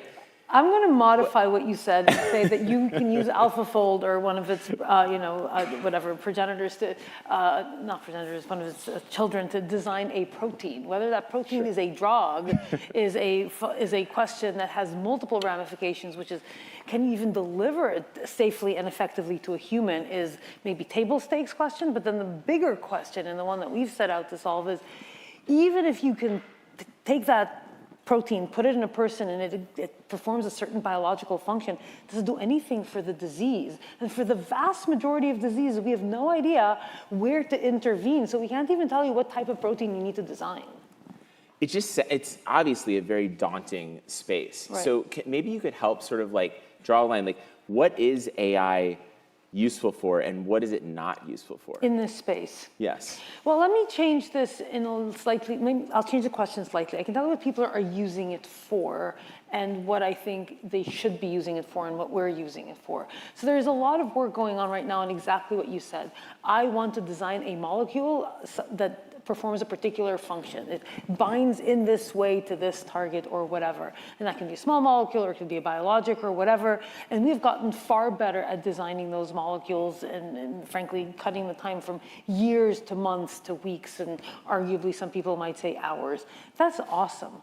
And it certainly shortens timelines, which is always nice, but it doesn't answer the fundamental question of what is the right, it's kind of like human judgment. We have AI agents that can do exactly what you tell them, but knowing what to tell them is the fundamental problem that we're currently rate limiting on humans, and in our case, rate limiting on collecting the kind of data that really disentangles the underlying biology of disease. Yeah. And one of the things you're doing at InCitro is you're focusing on ALS.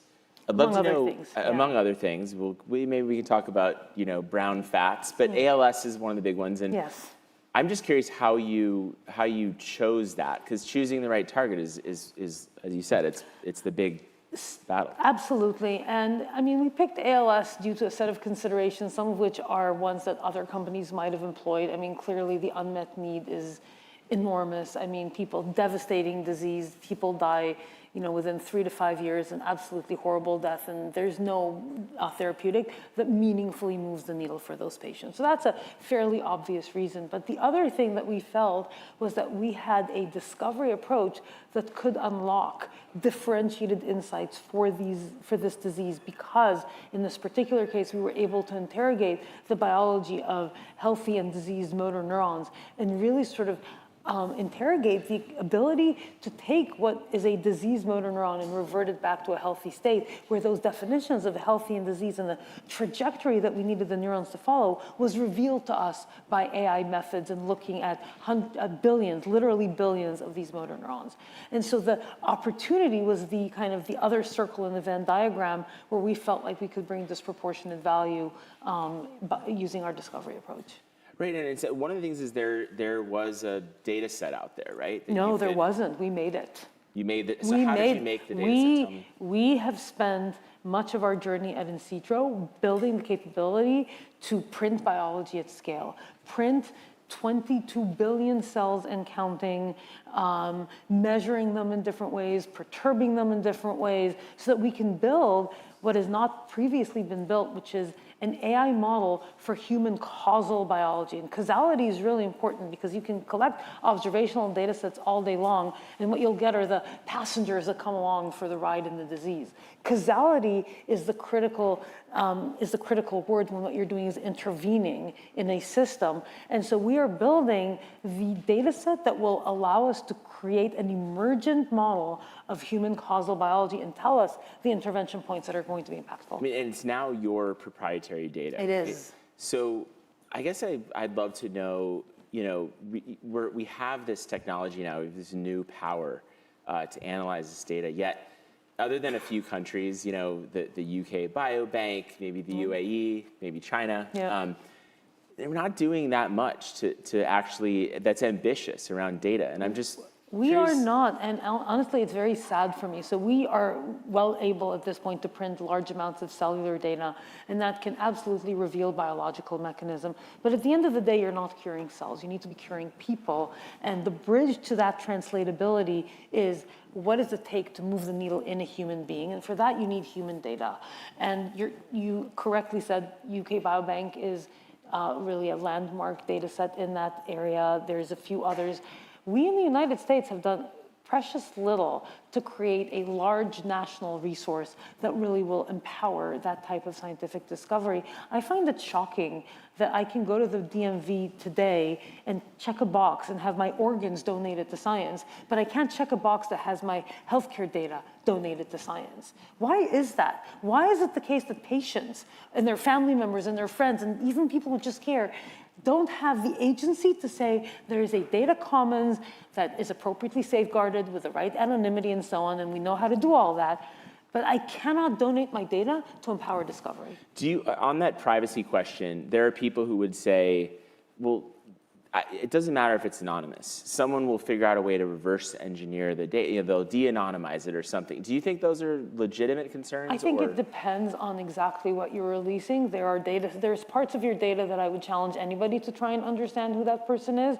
If you just release labs, I mean, what are you going to do with that? But it's still very, very valuable. Other things I agree are a little bit more, I think there's more privacy considerations. But I would also point out that no one kicks up a fuss when, our credit card companies give out our entire record of every purchase that we've ever made, which frankly is a lot more revealing for a lot of people than, the healthcare issues that they may have been born with, which is frankly not on them, right? What would be, I'm sure you've thought of this, what would be, if you could snap your fingers, if you were emperor of the world, and you could say, I'm going to start this program, what would you actually collect from people? Is it DNA, epigenetic data? What is it? So I believe in starting with what we already have. And there are, millions, hundreds of millions of people from whom we've collected tons of healthcare data throughout their life journey. And I would start with just, again, appropriately consented and so on and so forth, but collecting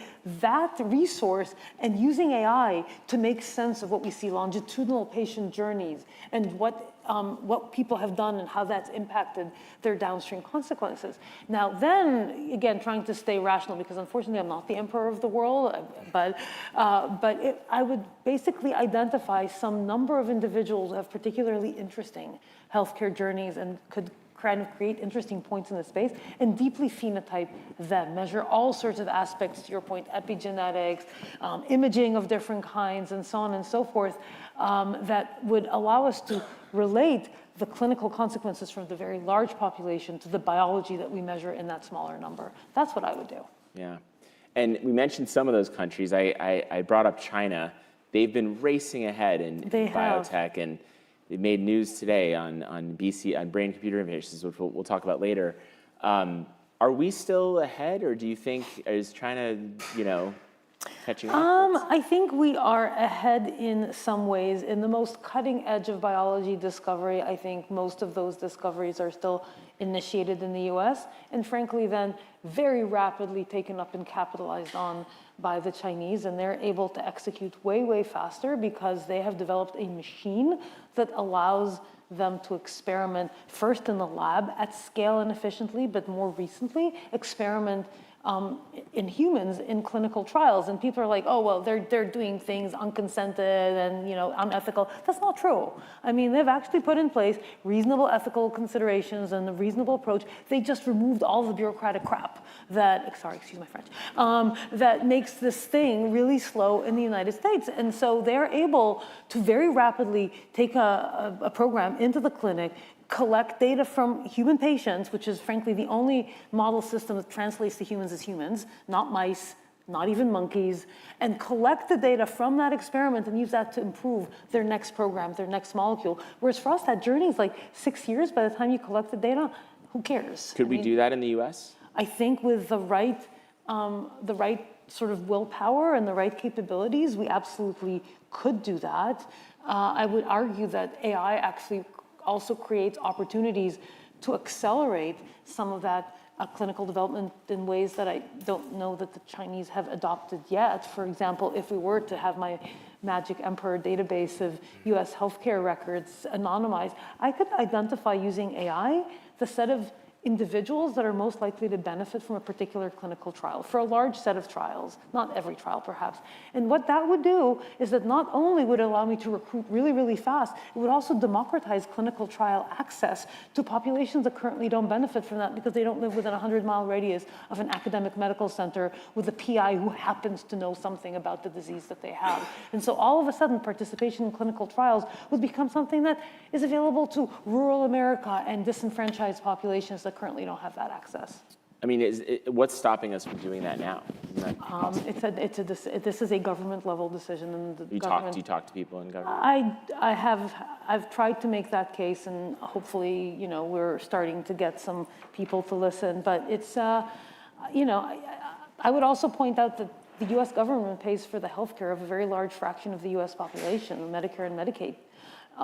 So in some sense, there is almost like, does that give us the right to have an expectation that that data would be used, again, with the appropriate consents, and people have the option to opt out for sure. But do we not want to make discovery of novel medicines something that is faster and much more effective? I'll name you a couple of statistics that I think are really helpful in this regard.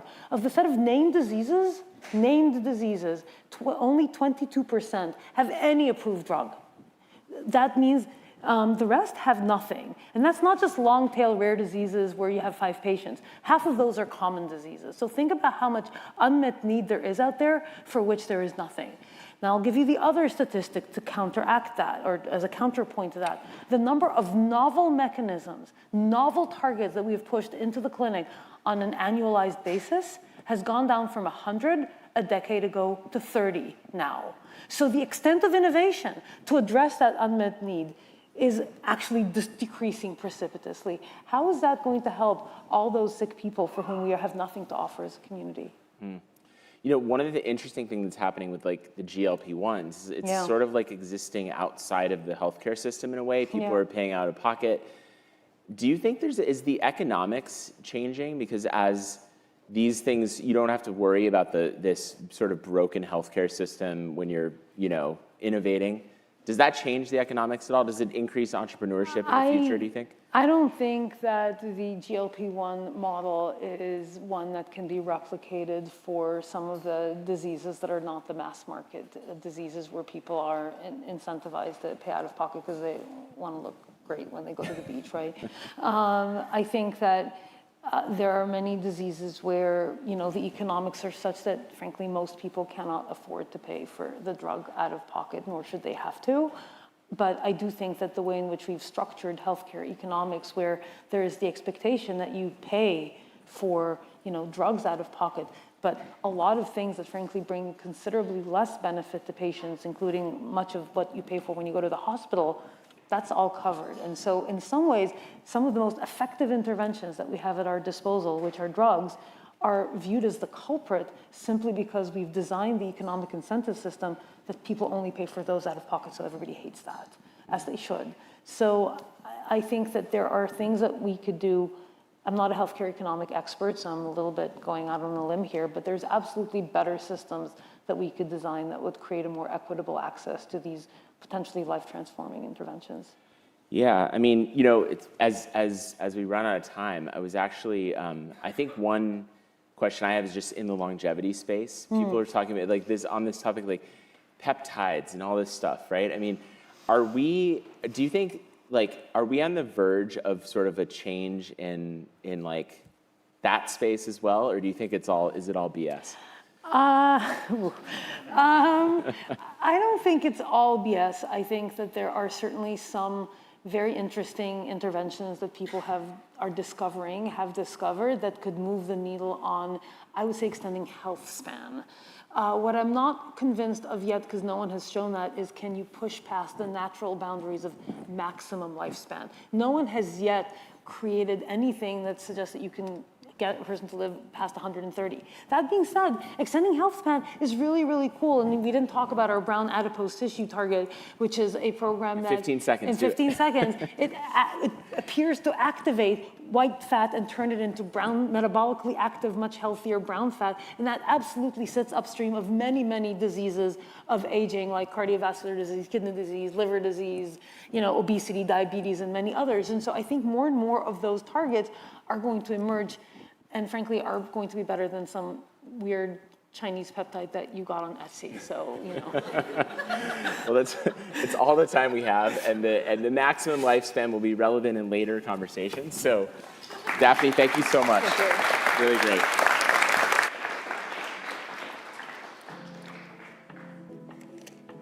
Please welcome Max Hodak of Science Corporation. Hey. Hey, great to see you. I don't know if you were listening. Yeah, sit down. Thanks for coming. Sure. I don't know if you were listening to the end of that, but yeah, there was a proclamation made there that we're not going to extend the maximum lifespan. So that's not what she said. It wasn't. Well, we haven't. There's more people that are getting to the longest natural lifespans, but it is absolutely true that we have not really pushed out the ultimate limits of, like, nobody's lived past 130. Right. And so that is certainly true now, and I think so I work with the brain. We build brain implants, and ultimately this is, I think, a longevity story. But I think this is one of the big things, just like splits in technical approach coming up. One is, does this reduce to a biological problem, like a drug discovery problem? Do we find drugs that allow people to live to hundreds of years?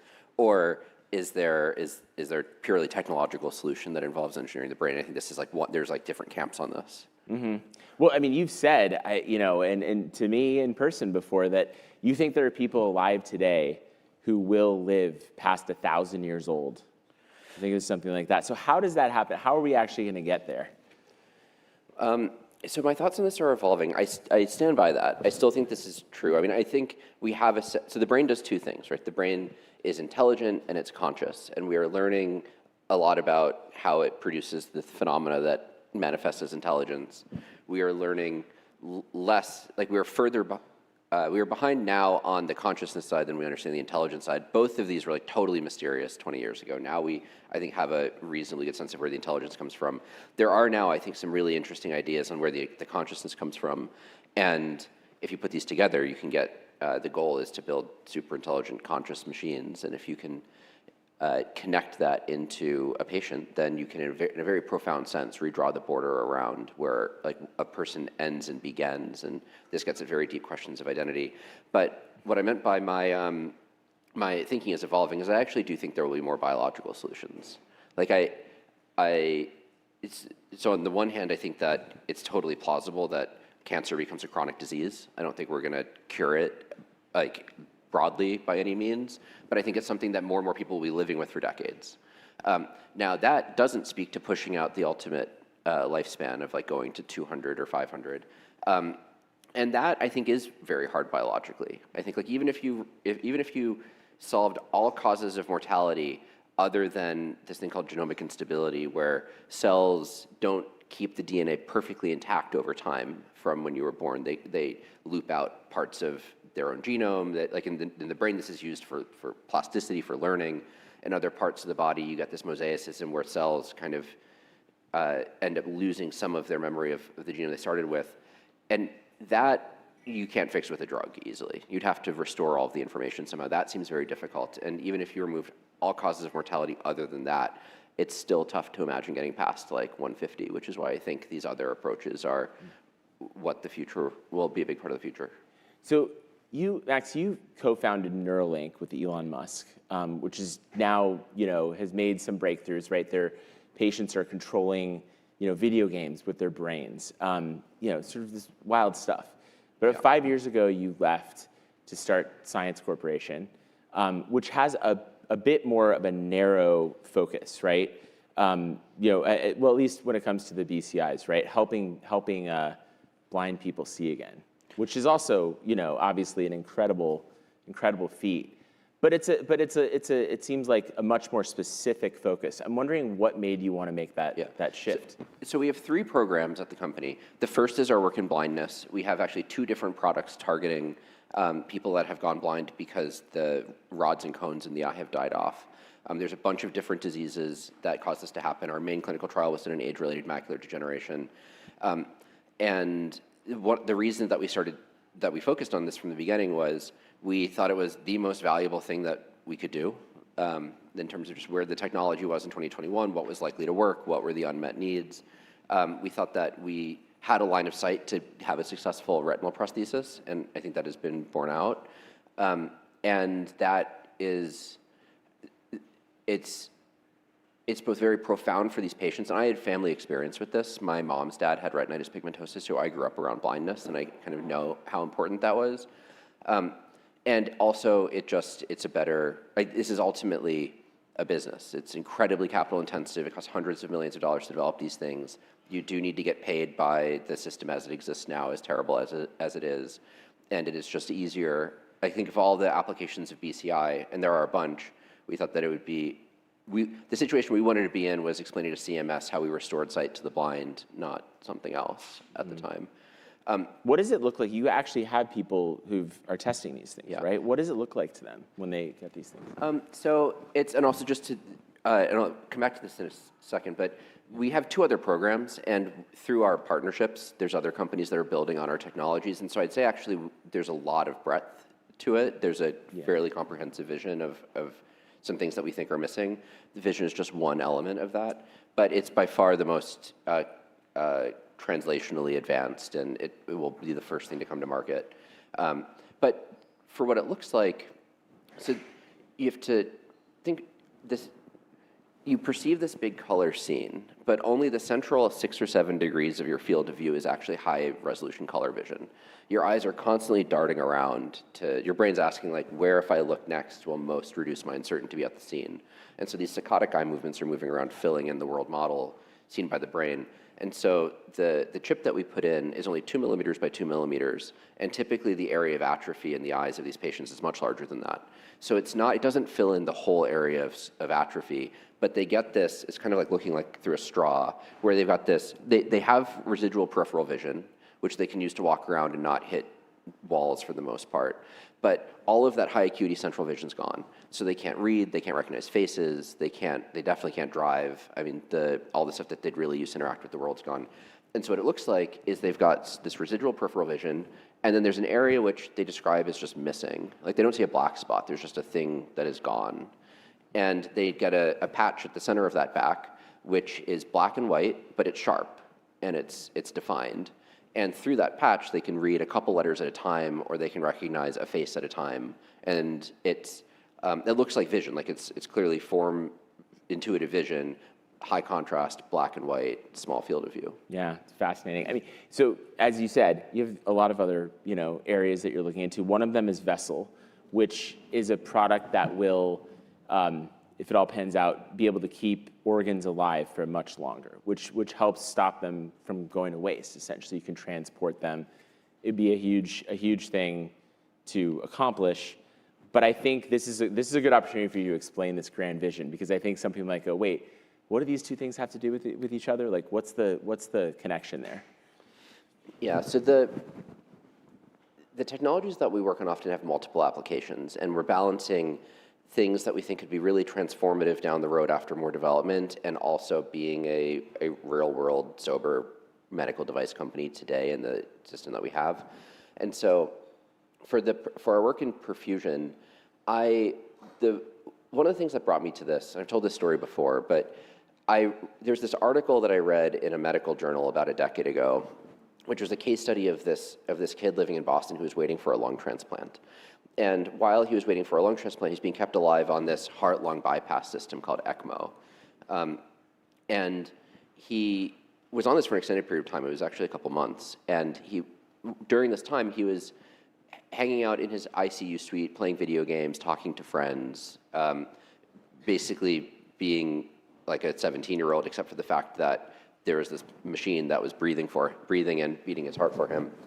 And in the course of this, he was diagnosed with a complication that made him no longer a priority recipient for new lungs, and so they took him off the transplant list. And so this article that was in the Lancet was about the ethical dilemma of, like, what do we do with him? Because on the one hand, if you turn off the ECMO circuit, he will immediately die. On the other hand, it's a $500,000 a month resource that, like, what are we supposed to do here? And so there were these quotes in the article about how the doctors were talking about how his family and friends, like, quote unquote, derived benefits from his continued survival, or how this raised fairness questions about how if it was okay to do it for this kid, why don't we do this for everybody? And I realized that when you search the medical literature database for the phrase ECMO ethical dilemma, there's multiple pages of results. Like, this technology works well enough that it's really capable of miracles, but there was some big gap in how it was applied. And so we needed to understand where this came from. Was this purely economic? Was there some deeper scientific issue? Like, it could be that it's just too harsh on the blood, or there's other organ failures, or that the infection issues are too great. And so we spent a couple years really deep diving into this and learning about it, and concluded that we had a sense of where the barriers were that needed technical innovation. None of them would be showstoppers. You really could, there really was bad economic reasons for a lot of this not having advanced, and the big companies that owned these systems that could have innovated were being very sleepy.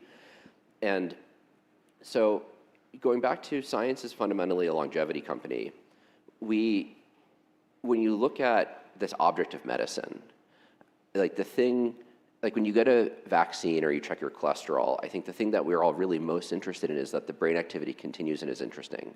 Whether this means that you're getting patterns of activity in your brain that are skiing in Tahoe, or hanging out in Hawaii, or having the right insight that unlocks the next big AI breakthrough. But the liver and pancreas and kidneys are kind of support characters in this. And the central thesis of our company is that there are often molecular ways to solve these healthcare problems, and then there's neural engineering or mechanical ways to solve these problems. And humanity is just much better at the latter. There's been billions and billions of dollars trying to find drugs to stop or reverse blindness to no avail, and we have patients that can read every letter in an eye chart. For spinal cord injury, there's been tons of stuff, nothing like the BCI patients. So you're like, okay, we can just, like a car, we can just replace the broken parts, and that's the way people live forever. But then you get, or to 1,000 or whatever, but the brain you can't replace, right? Yeah, What's your plan for the brain? Yeah, so this gets in a nutshell. I think I have a metaphysical posture on this now, and it feels weird that you need a metaphysical posture when you're doing this type of medical device. Because you could already. replace it, but then is it really you? Yeah, but I think that there are, okay, so if I scanned you into a computer, sent you over the internet, and then like reassembled you like a Star Trek transporter, Yeah. would you do that? No. No. See, I wouldn't either. But what if instead of scanning you into a computer and sending you, I create a copy of Read First. I create an instant brain-to-brain connection, and then you tear down the original. But you experience continuity through the whole thing. Yeah. Do you feel differently about that than the I first? do now. Yeah. And so I think that's the type of thing. I think the thing that matters is what I call phenomenal continuity, that you get this experience of persistence through this. The obvious retort to this is, well, you go to sleep every night and you wake up the next morning and that's a discontinuity. And I just don't worry about that. I think that, but in the next 10 years, there are these transporter problems that are going to be like very practical. Some people will step into it and not worry about it too much. Other people will probably only use devices that align with their metaphysical position on this. But I think that concrete and like technical answers here are possible. It's not just totally idle philosophy. You know, so I recently learned, in part because I was researching for this interview, that China, it's one of their big national priorities was actually brain-computer interfaces. And today, I think it was today or yesterday, they just approved the first commercially, available BCI in the world ever, beating the United States. So I think just like one thing I'm wondering, do you have a sense of what that means? Like, why is that such a big national priority for them? I mean, people still don't have a sense of what's coming with artificial intelligence. They definitely don't have a sense of what's coming with BCI. But I mean, like, this stuff, this stuff sounds insane. Like, it's tough to take it seriously. But I think when you do, you play that out, and the impacts are so great that it's tough to imagine that not being a national priority of any, like, this is going to be one of the 3 or 4 major plot lines of the next decade, up there with artificial intelligence and the other, up there with any other global events going on. It'll move slower than the software for sure. Yeah. But I think China understands the potential, and should it be like viewed as a Sputnik moment, kind of? Maybe. So BCI is inherently more benign in these ways than either the space program or artificial intelligence. Like if there was a person somewhere in the world that had was the only one that had access to a genuine superintelligence, they would be very, very dangerous. If there's one country that has the ability to put cameras over your head or launch missiles onto your forehead within an hour, that's like inherently risky. Whereas if there's someone out there that has advanced BCIs, I don't know that that has the same strategic implications. And so I don't know that we should think about it in terms of the same export control or other control regimes. But it's something that will have a really significant impact on not just healthcare, but demographics. Really quick, last question. Do we need to change our system to be able to move faster when it comes to healthcare, science, et cetera? Definitely. I think people would be shocked at what is possible with modern medicine versus what they actually get when they're sick. I went through this myself over the last year, and it's just totally astonishing. Our research animals get hilariously more sophisticated care than I was able to extract from UCSF in many cases. And there is a real possibility that without significant regulatory reform,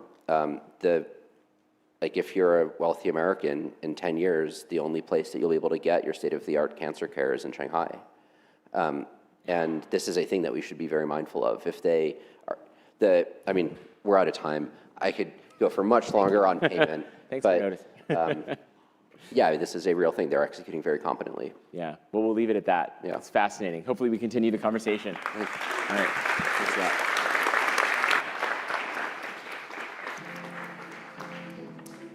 Please welcome Kasar Younes of Applied Intuition to the stage.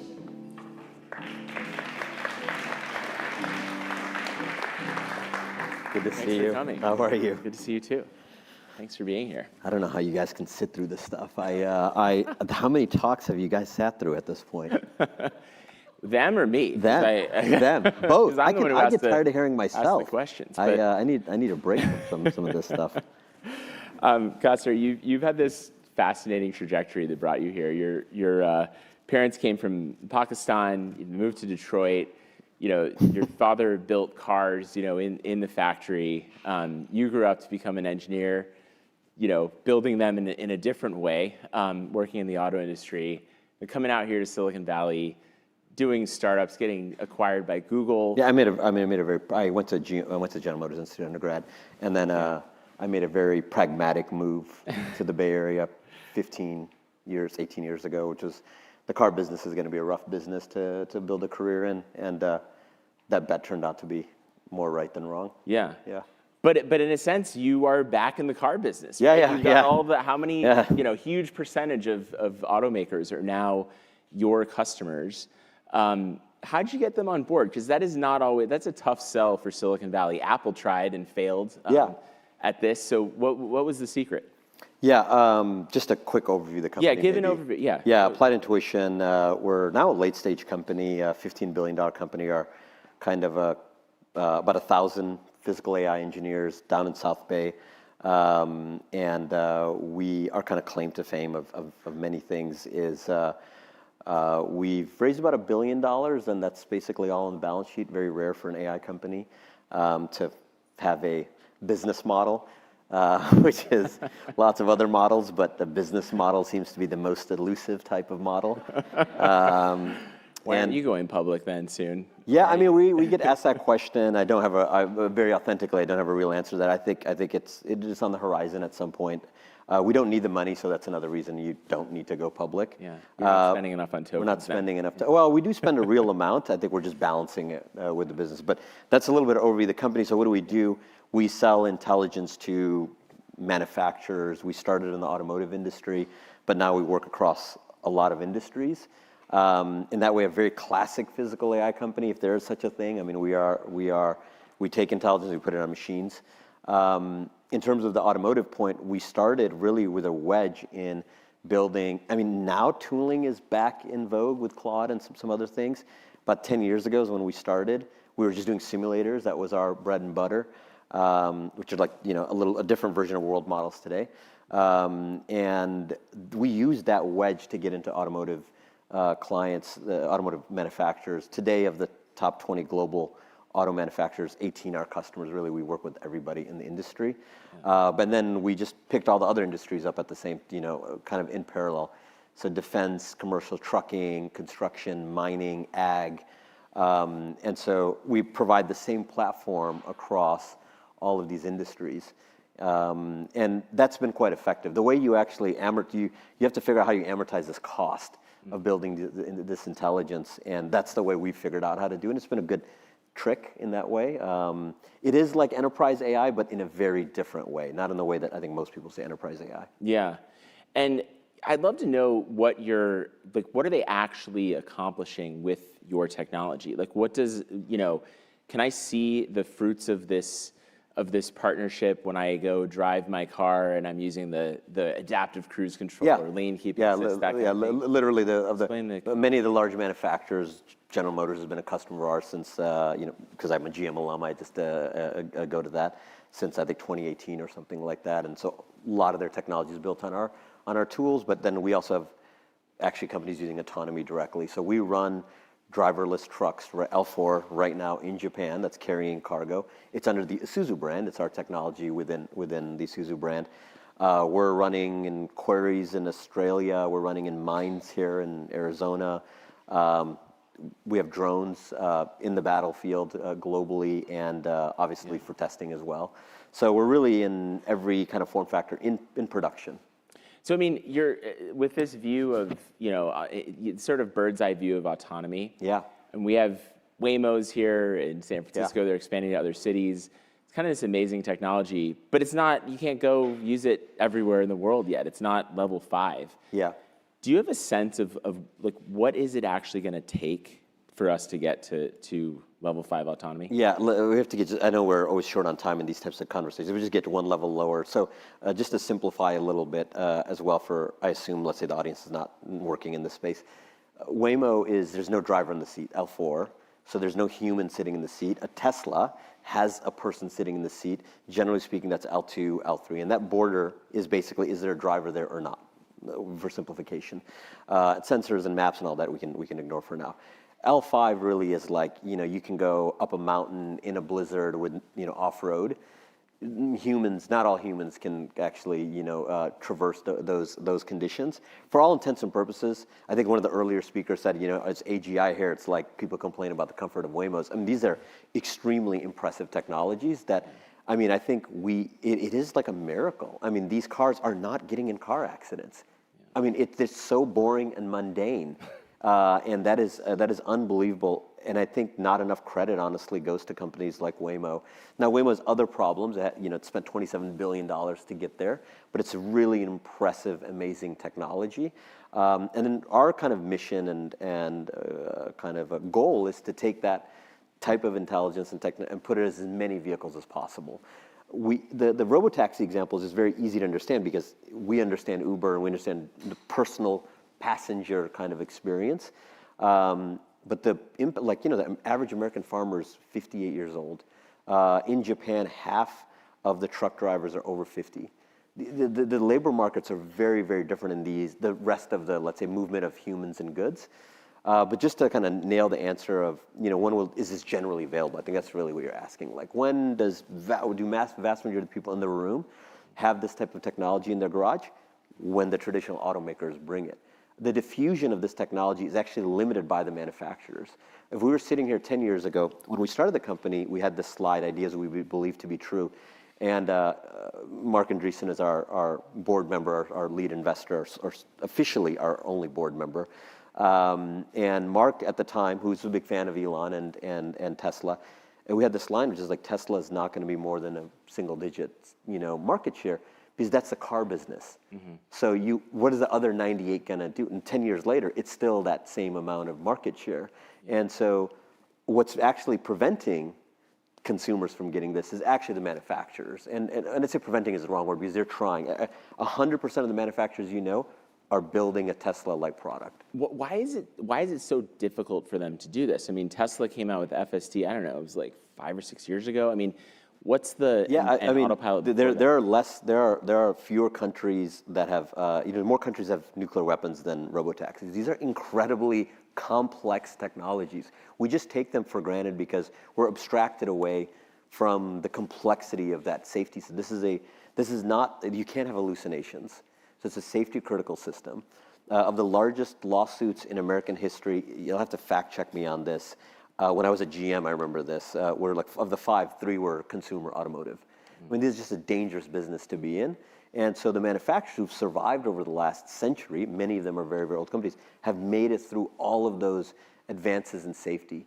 And so they're being thoughtful. And then the other part, maybe the less positive part, is they're just large, slow organizations, right? Why are the banks that we use don't have Claude-like interfaces? The banks are competent. Jamie Dimon, who runs JP Morgan Chase, knows AI. He's not ignorant to it. But still, if you use Chase, it's not this amazing experience. The diffusion of this technology, I think, is the big story. I think the story, everyone talks about the story being, when are we getting to whatever AGI or anything else, or who's raising what money, and does the market have enough dollars? All that stuff is the sideshow. The real show is, how's it going to get to the hands of everybody, and then how are you going to make money in the process? If you look at the last kind of big, advent, and we're on the applied side. It's in the name of the company. We've always been on the productionization of this technology. If you look at the last big wave, which is mobile, who wins that? And in the mobile ecosystem, because it's not so long ago, so many of us should remember this, in the late 00s, there was views like there's going to be this huge crop of new players. And it's like Apple wins mobile and Google wins mobile. And then the WhatsApps and the Instagrams actually get sucked up by the big players. I don't think that's going to happen in AI and the LLM space, as you're seeing. Anthropic and OpenAI have somehow made it out without being gobbled up. But that's really the story. It's like, who's going to make it out and how are they going to monetize this technology? Not, I would say, the funding and all the kind of other kind of sideshows. Yeah. Well, I mean, what Tesla, I think Elon decided is, okay, the Chinese are bringing, they're subsidizing the auto industry. They're bringing the cost way down. The money's in the technology. The money's in we're going to become a robotics company, and maybe they'll merge with SpaceX at some point, right? Yeah. Should every company that's building physical things kind of just take that approach now, do you think? There's a lot packed in that question, including the marketing of Tesla and that stock. That's what we're talking about. We're not talking about technology. And I think if you look at the history of Tesla, it's never been described as a car company. It used to be clean tech. Clean tech was the hot thing. And then it was self-driving because that was the hot thing. Self-driving actually went to a whole trough. It's not at a bottom point now, but 10 years ago, self-driving was like, LLMs are today. Yeah. There 10 years ago, there was a dozen companies that raised over 100 million each, which was a big money at that time, and probably 5 that raised over $1 billion. But then it's just a disillusionment happens, and people kind of forget it's not the new cool thing, and so you kind of forget about it. It's great for a company like us because we can go and we can monetize that ecosystem. And so I think like the key point to keep in your mind, beyond the Tesla point, is just how's the fusion going to happen? Who's going to make money? The technology is a part of the equation. The manifestation of it in value, literally paying through time and money, is another part. But in the Tesla view, so if you have this stock which is not actually linked to the same multiples that automotive is, the last thing you're going to say is you're an automotive company. And I think that's just good investor relations. We don't like to call it that. That's an MBA term, but Elon is phenomenal at investor relations, probably the best in the world at that one thing. Yeah. You guys have an interesting philosophy. Down at your office, not too far south from here, you have all this machinery, I think like trucks, cars, and with planes. I don't know. And people can go work on this, right?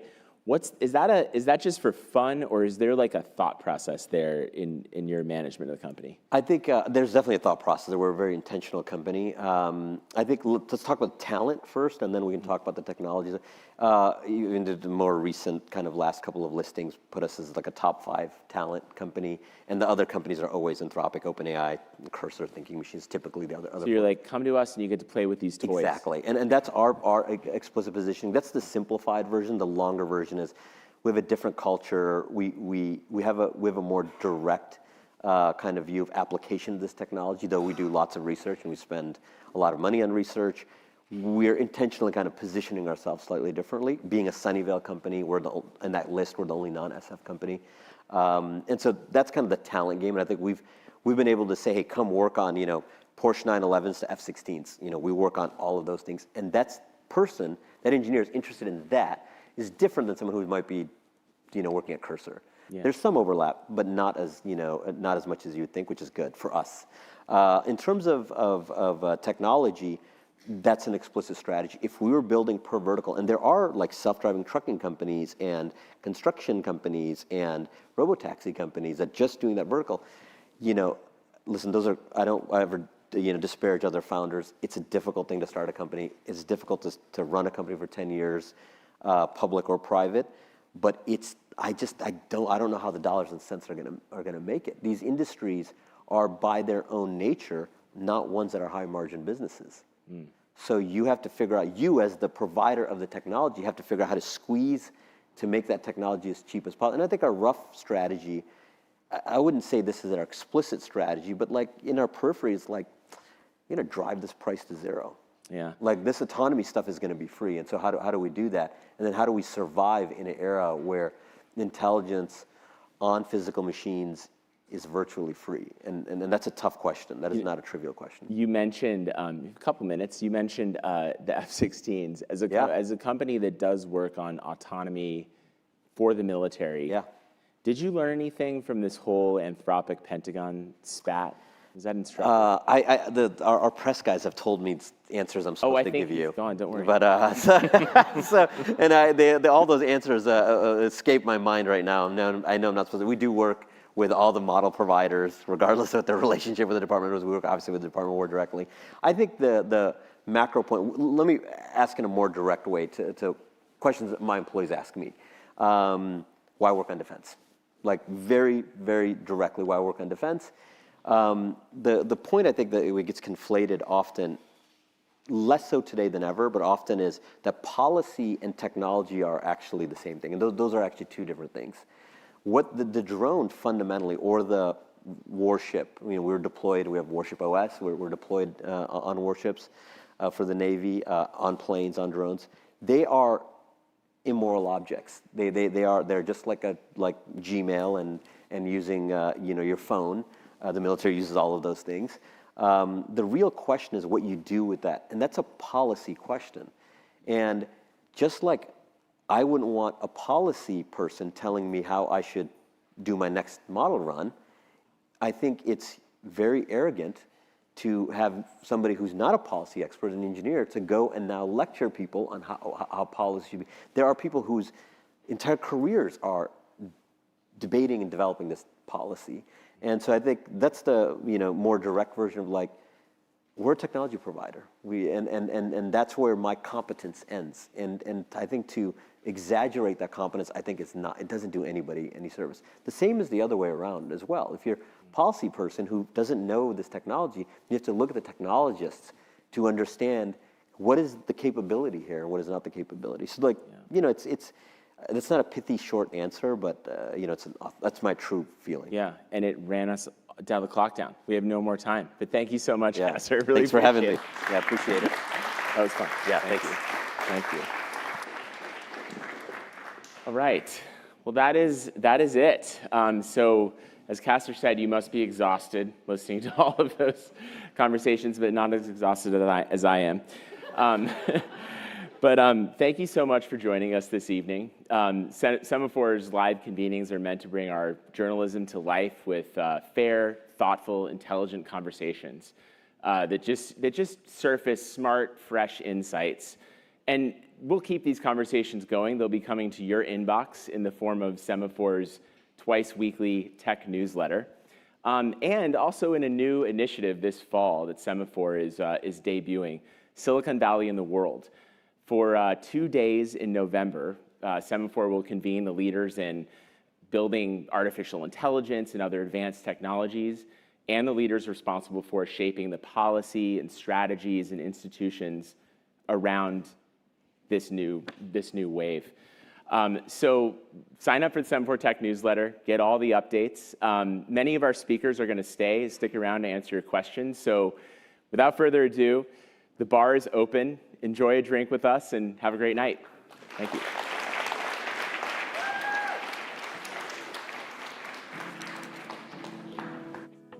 Thank you for attending today's event, and a special thank you to our partners, Booking Holdings and PwC.